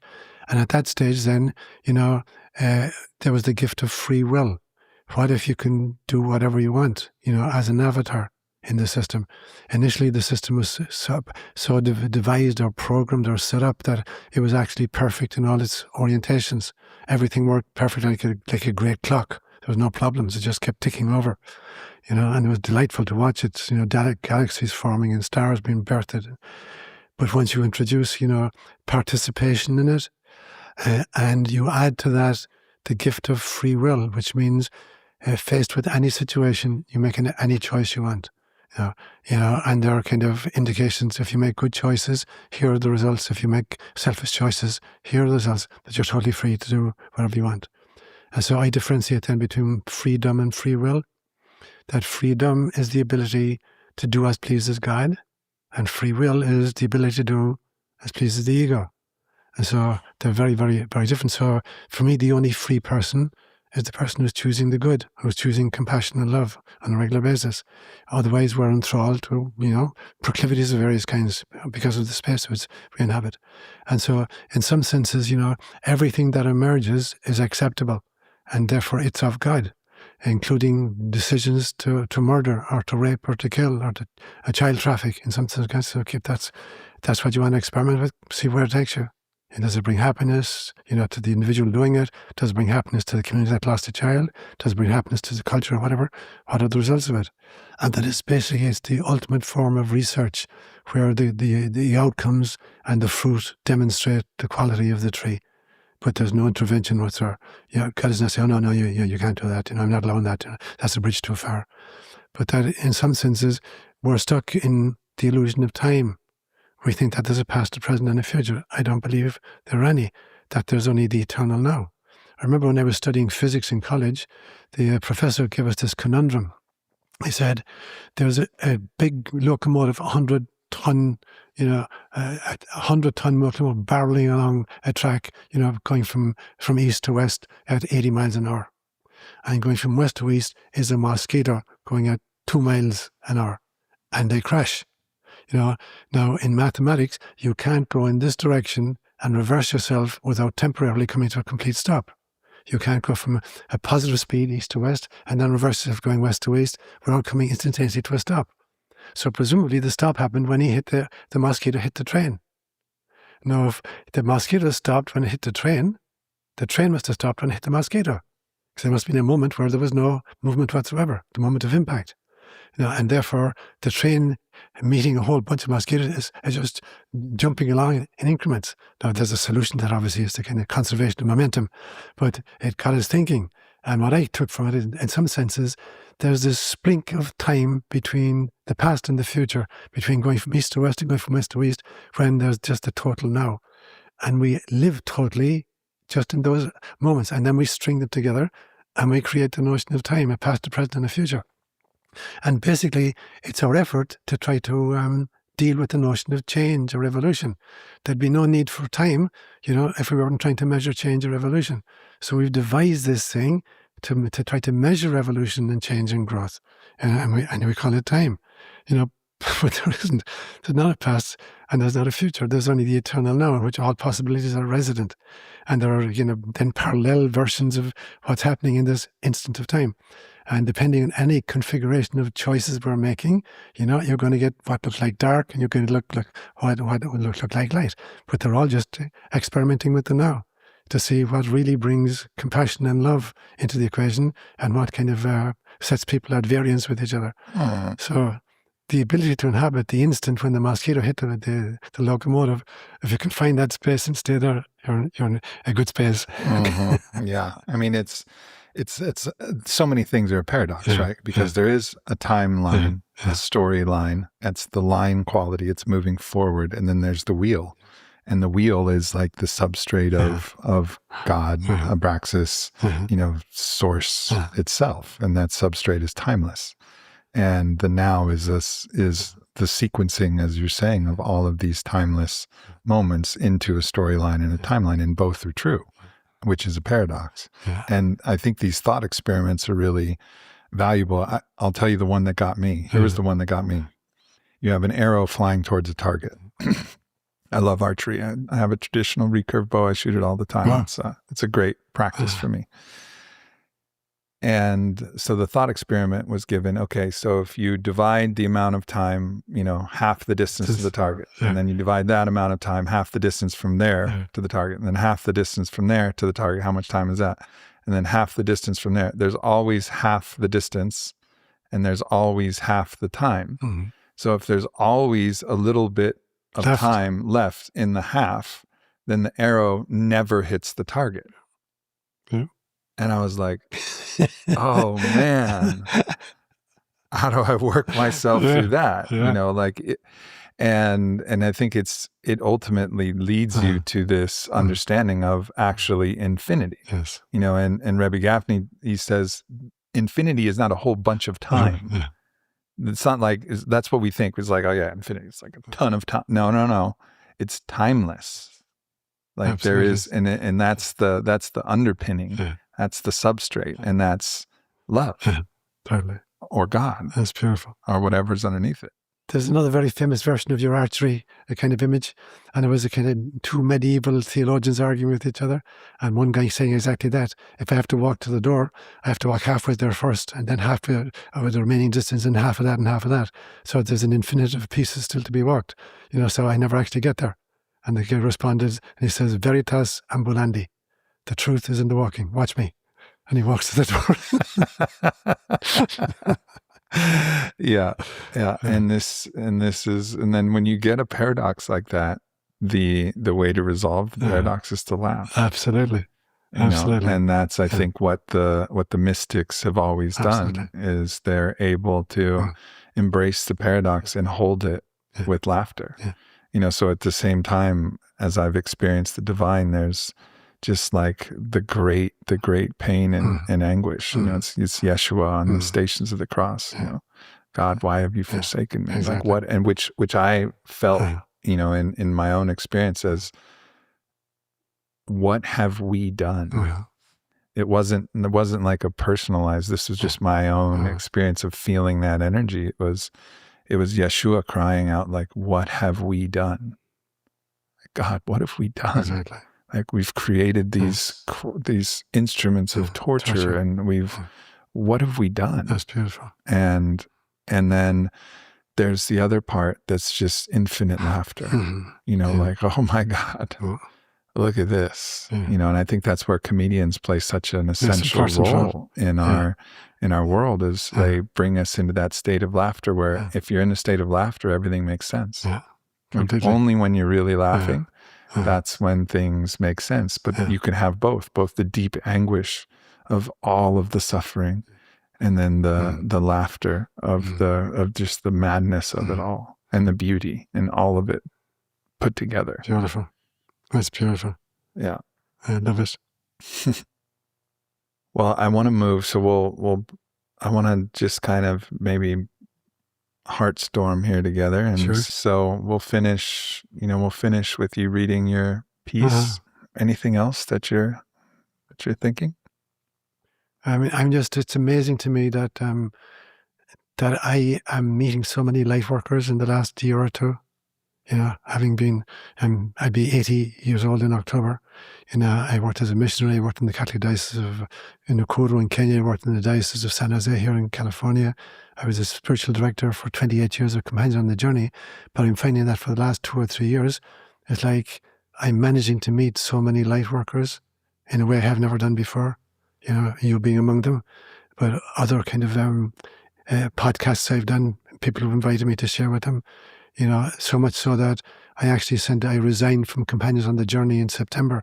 I get in 3 months' notice that, instead of speaking to a congregation of 45 people on a Sunday, I can have a conversation with Aubrey Marcus and reach nearly 250,000 viewers. And so I decided to make a kind of a pivot and to try to more and more become available to meet other light workers, who are doing what I've been trying to do and doing it much more successfully than I've done it, and to see if I can kind of put my shoulder to the wheel and assist in that process. And so having you come up to my home and bless my home with your presence, and for you as well, Ryan, thanking you, my brother, that the energy that you bring here, not just the ideas that you have, but the energy that you bring, that for me it's strengthened me in my resolve. I have a practice, I call it the Christ consciousness sandwich. One of the things I do in the first thing in the morning is to say, how can I promote Christ consciousness today? What do I need to be doing in order to promote Christ consciousness? And when I'm going to bed at night saying, how much did I promote Christ consciousness today? So for me, I call it a Christ consciousness sandwich. The intention as I begin my day and the kind of review at the end of my day. How much work have I done, to help in this process? And meeting people like you, has been an extraordinary gift to me to know that there's such people out there doing this kind of work, and that, I can cooperate with them in some small way, and that together, we can create this grid of light workers around the planet. Mm-hmm. Yeah. Does that give you hope? Absolutely. I'm very hopeful. I'm very, very hopeful. I know that it's going to work out, and for me, I'm not concerned about the timing, in the sense that this is God's gig ultimately. I'd like it to happen in a particular timeline, in a particular way. But I know, there's a great Yiddish saying, "Mensch tracht and God lacht." Do you know that one? Mm-hmm. Men plan and God laughs. Mm-hmm. Yeah. So we make our plans and guys, I like that idea. No, it's not going to go that way. And so the realization that it's God's timing and it's God's way. It's going to happen God's way and God's plan. But I know that it's going to succeed. Because I had this other vision years and years and years ago about souls volunteering in front of God, to take up particular kinds of missions. And this great Mahatma that we know as Gaia, volunteering and saying, send me to that third rock from the sun in that solar system, and I will breathe life in it until I throw up a life form which is capable of recognizing its own divinity, and ipso facto, the divinity of all other life forms with which it shares the planet. And that was the task she set herself. And she's been at that. The planet is 4.6 billion years old. Life is about 3.7 billion years of age. And she's been throwing up life forms again and again and again, trying to get nearer and nearer and nearer to a species that could literally recognize that they're divine beings and that everything it sees is a divine being. And I think, we may have reached that place in the past and destroyed ourselves at the last minute, maybe in Lemuria or Atlantis or whatever. And this is the current kind of a recursive version of it. We may succeed this time, we may not, but I guarantee you, Gaia's not going to give up. And we'll be back. If we don't manage it this time, we'll be back, we'll reincarnate again, and we'll be part of the movement to push it forward until finally there's a generation that pushes us over the hill. Mm-hmm. Yeah. I also have a lot of faith. I have a lot of faith that somehow it's like the Star Wars movies, the Rebel Alliance, they're up against an unbelievably difficult task. And there's so many challenges that they face. The Empire has reached a state that's, really in absolute domination and control, and different countries and nations have reached that state where Stalin's clamped down completely, and then things have opened up and liberated. Iran might be in that state now. The whole planet's in these different states where it looks hopeless. And then something else happens, and it ultimately works out. And I think that's going to be the trajectory it goes. And it's not about just doing the mathematics and the algorithms about what the probabilities are. They're not accounting for the probability of God. Like that's the missing part of the equation. And I think there is a God's will, and I think God's will is to allow as much different complexity and multiplicity of unique iterations of itself to exist as possible. Like I think God does care. And I think that's an element of the Abraxas version that is just yes, it's all of that, and there is a will, and that will is I want to see if all of these different fractals will find their way home. And I want that. Yeah. And I'll be there to help. They just have to ask. This flash when you were talking, the mathematician in me, if you divide anything by infinity, you get zero. And if you divide anything by zero, you get infinity. So what happens when you divide infinity by zero? Or zero by infinity? And that's where God is. That's the mystery there right now. Yeah, exactly. Yeah. Well, I'd love for you to finish with that piece that you read. Sure. Because I think it's really beautiful. Brilliant. So let's just give me I'll give you the background to it. So, having been raised as trained as a Roman Catholic priest, and operating with what was called the Novus Ordo, the version of the Catholic Mass that came with the Vatican II from 1962 to 1965. Before that, we had the Tridentine Mass, which was in Latin, from the Council of Trent, which was 1546 onwards. So for like 400 years, you had a Latin version of the Mass, and then it was changed into the vernacular in 1962 to 65 during Vatican II. And so that was the liturgy I was trained in, and that's the liturgy I celebrated in Kenya. I came to the States. I was in the Diocese of San Jose celebrating this liturgy. Then we founded the new community when I was thrown out of the Diocese of San Jose. But we still use the old liturgy, but my theology and the liturgy I was celebrating were totally at variance with each other. So people were saying, you need to change one or the other. The liturgy is saying the opposite of what your homilies are saying. So we need to resolve this. So I read the introduction to this. This booklet, which I created in 2008, this booklet is a revision of the Mass, which I have written as a result of the questionnaire, community meetings, and homilies dealing with the topic of bringing our liturgy and our theology into alignment with each other. In doing this, I have tried to combine elegance and tradition to prune bad theology and bad psychology. I wanted to create a liturgy that celebrates 13 billion years of God's love affair with the entire universe, and not simply a sectarian, anthropocentric ritual that focuses only on human frailty. Though we can all experience the ineffable transcendence of God, we cannot articulate it, but we can use poetry, art, symbol, and metaphor to give expression to God's immanence. We are the Word made flesh. Everything that exists is an incarnation of God. The Eucharistic prayer of the cosmos, which is the core of the liturgy, seeks to portray this in poetic metaphors. So I sat down at the 26th of December 2008, and in 90 minutes, I produced this. I literally just channeled it. So I call it the Eucharistic prayer of the cosmos. God, you are the cosmic dancer. We honor you. You who choreographed the solar flares, the orbits of the planets, and the wild careening of comets and meteors. You who can name every ancient rock in the asteroid belt. You who can tangle with typhoons and twisters and tornadoes, we honor you. God, the ultimate artist, we honor you. You who paint sunrises and sunsets, the plumage of birds and the camouflage of insects. You who with your finest brushes watercolor the wings of butterflies and the costumes of flowers, we honor you. God, the sculptor, we honor you. You who chisel out rocks and mountain ranges and cup your hands to form sand dunes, we honor you. God, the writer, we honor you. You who leave traces of your penmanship everywhere, holographically concealing your entire magnum opus in every line of the text. You whose mystical meaning is often misunderstood by the scriptures of the world, scriptures in which unity consciousness is fragmented into sectarian separation.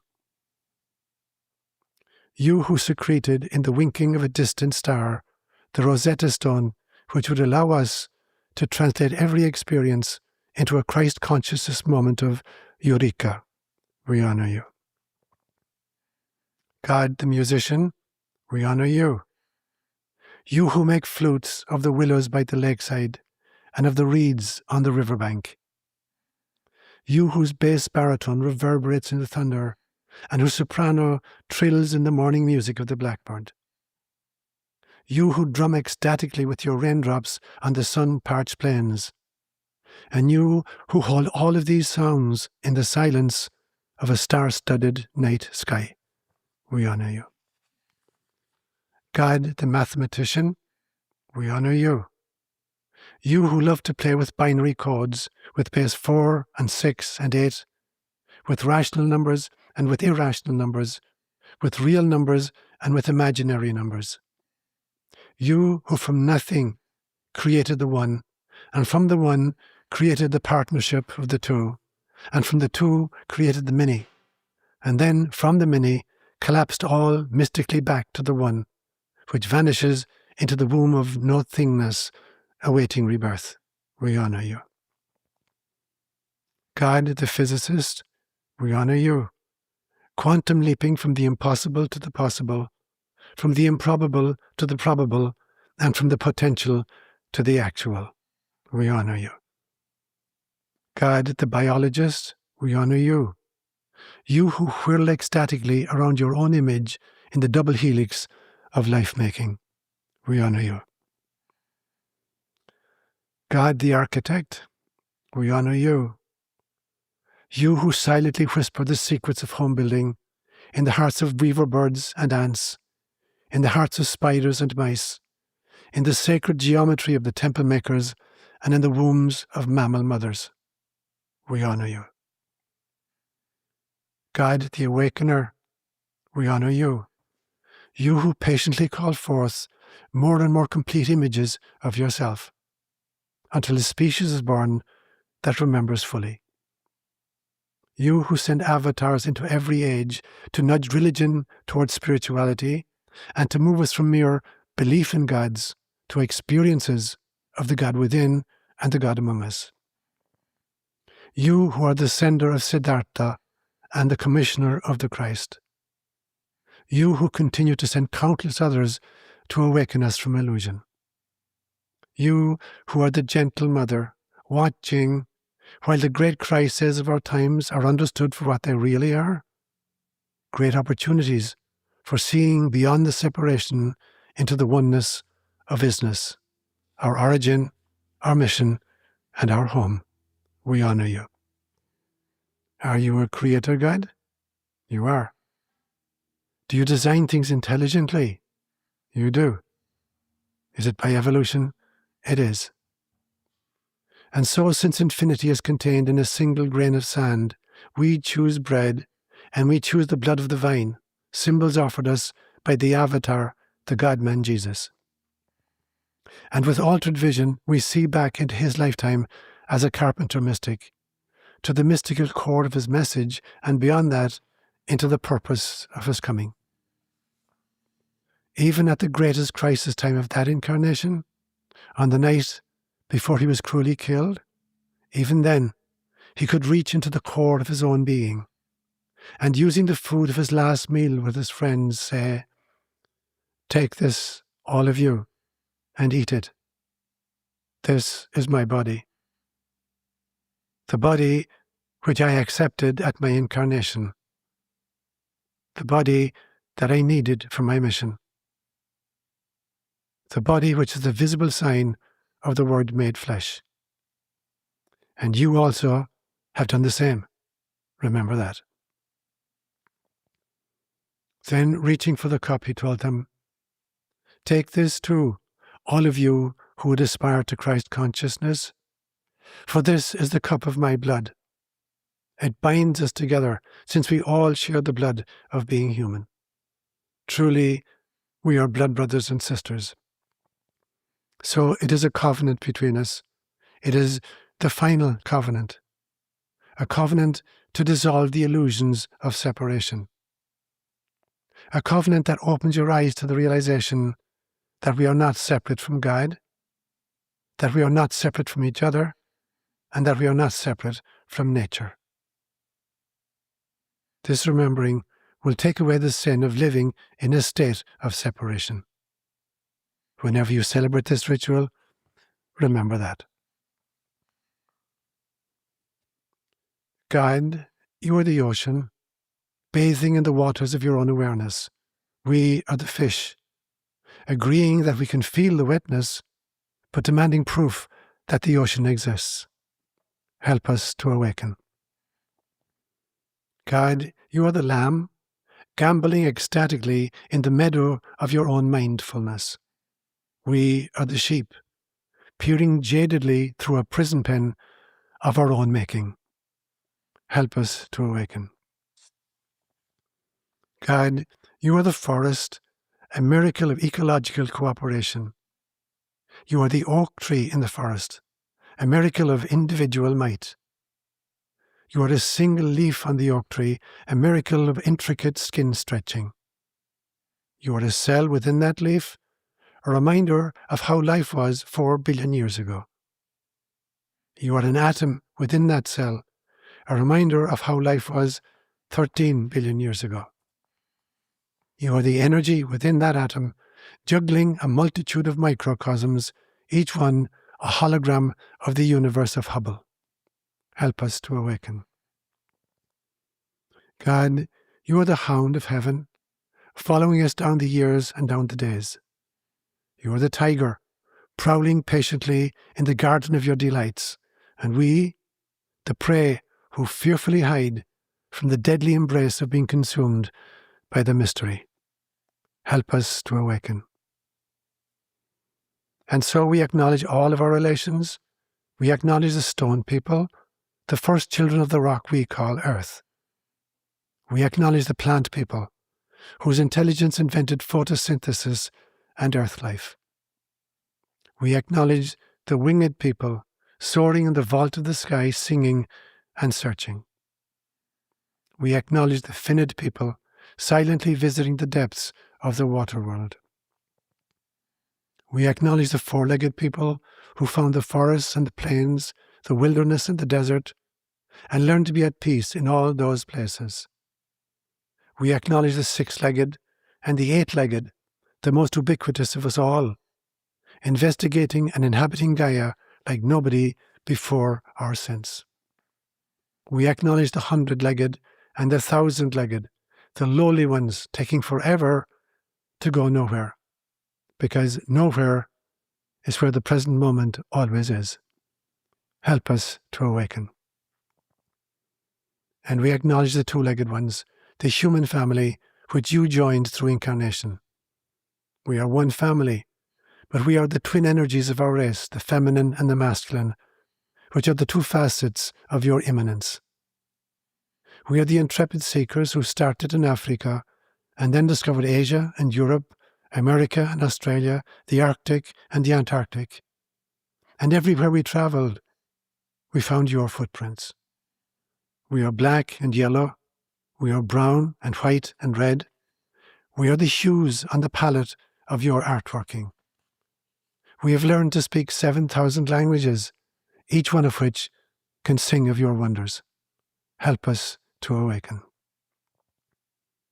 We have followed the signs of your safari on Gaia, getting occasional glimpses of you in our theologies and having full-on encounters with you in our mystical moments. We are Buddhists and Baha'i. We are Christians and Confucianists. We are Jews and Jains. We are Muslims and Zoroastrians. We are Shintos and Shamanists. We are Sufis and Sikhs. We are Taoists and Hindus. We are seekers, sometimes sleepy seekers, and sometimes awakened ones. Help us to awaken. We do not ask for signs anymore, for we are surrounded by miracles. Rather, we ask only that we come fully awake. We ask that we become mindful of our true nature, which is Buddha nature, that we become aware of our core essence, which is Christ consciousness.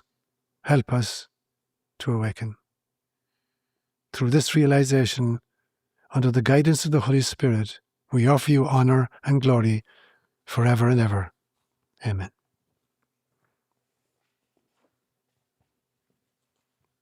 Amen, brother.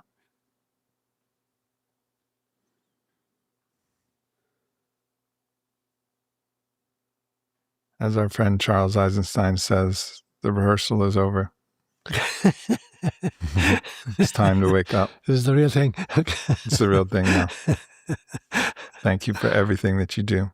A million thanks to you, brother. And a million thanks to you, Ryan. Thank you. This is beautiful. And thanks to everybody watching. We love you so much. Okay. Thanks for tuning into this video. Make sure you hit subscribe. Follow me at Aubrey Marcus. Check out the Aubrey Marcus podcast, available everywhere. And leave a comment. Let me know if this video resonated or what else you would like to hear from me in the future. Thank you so much.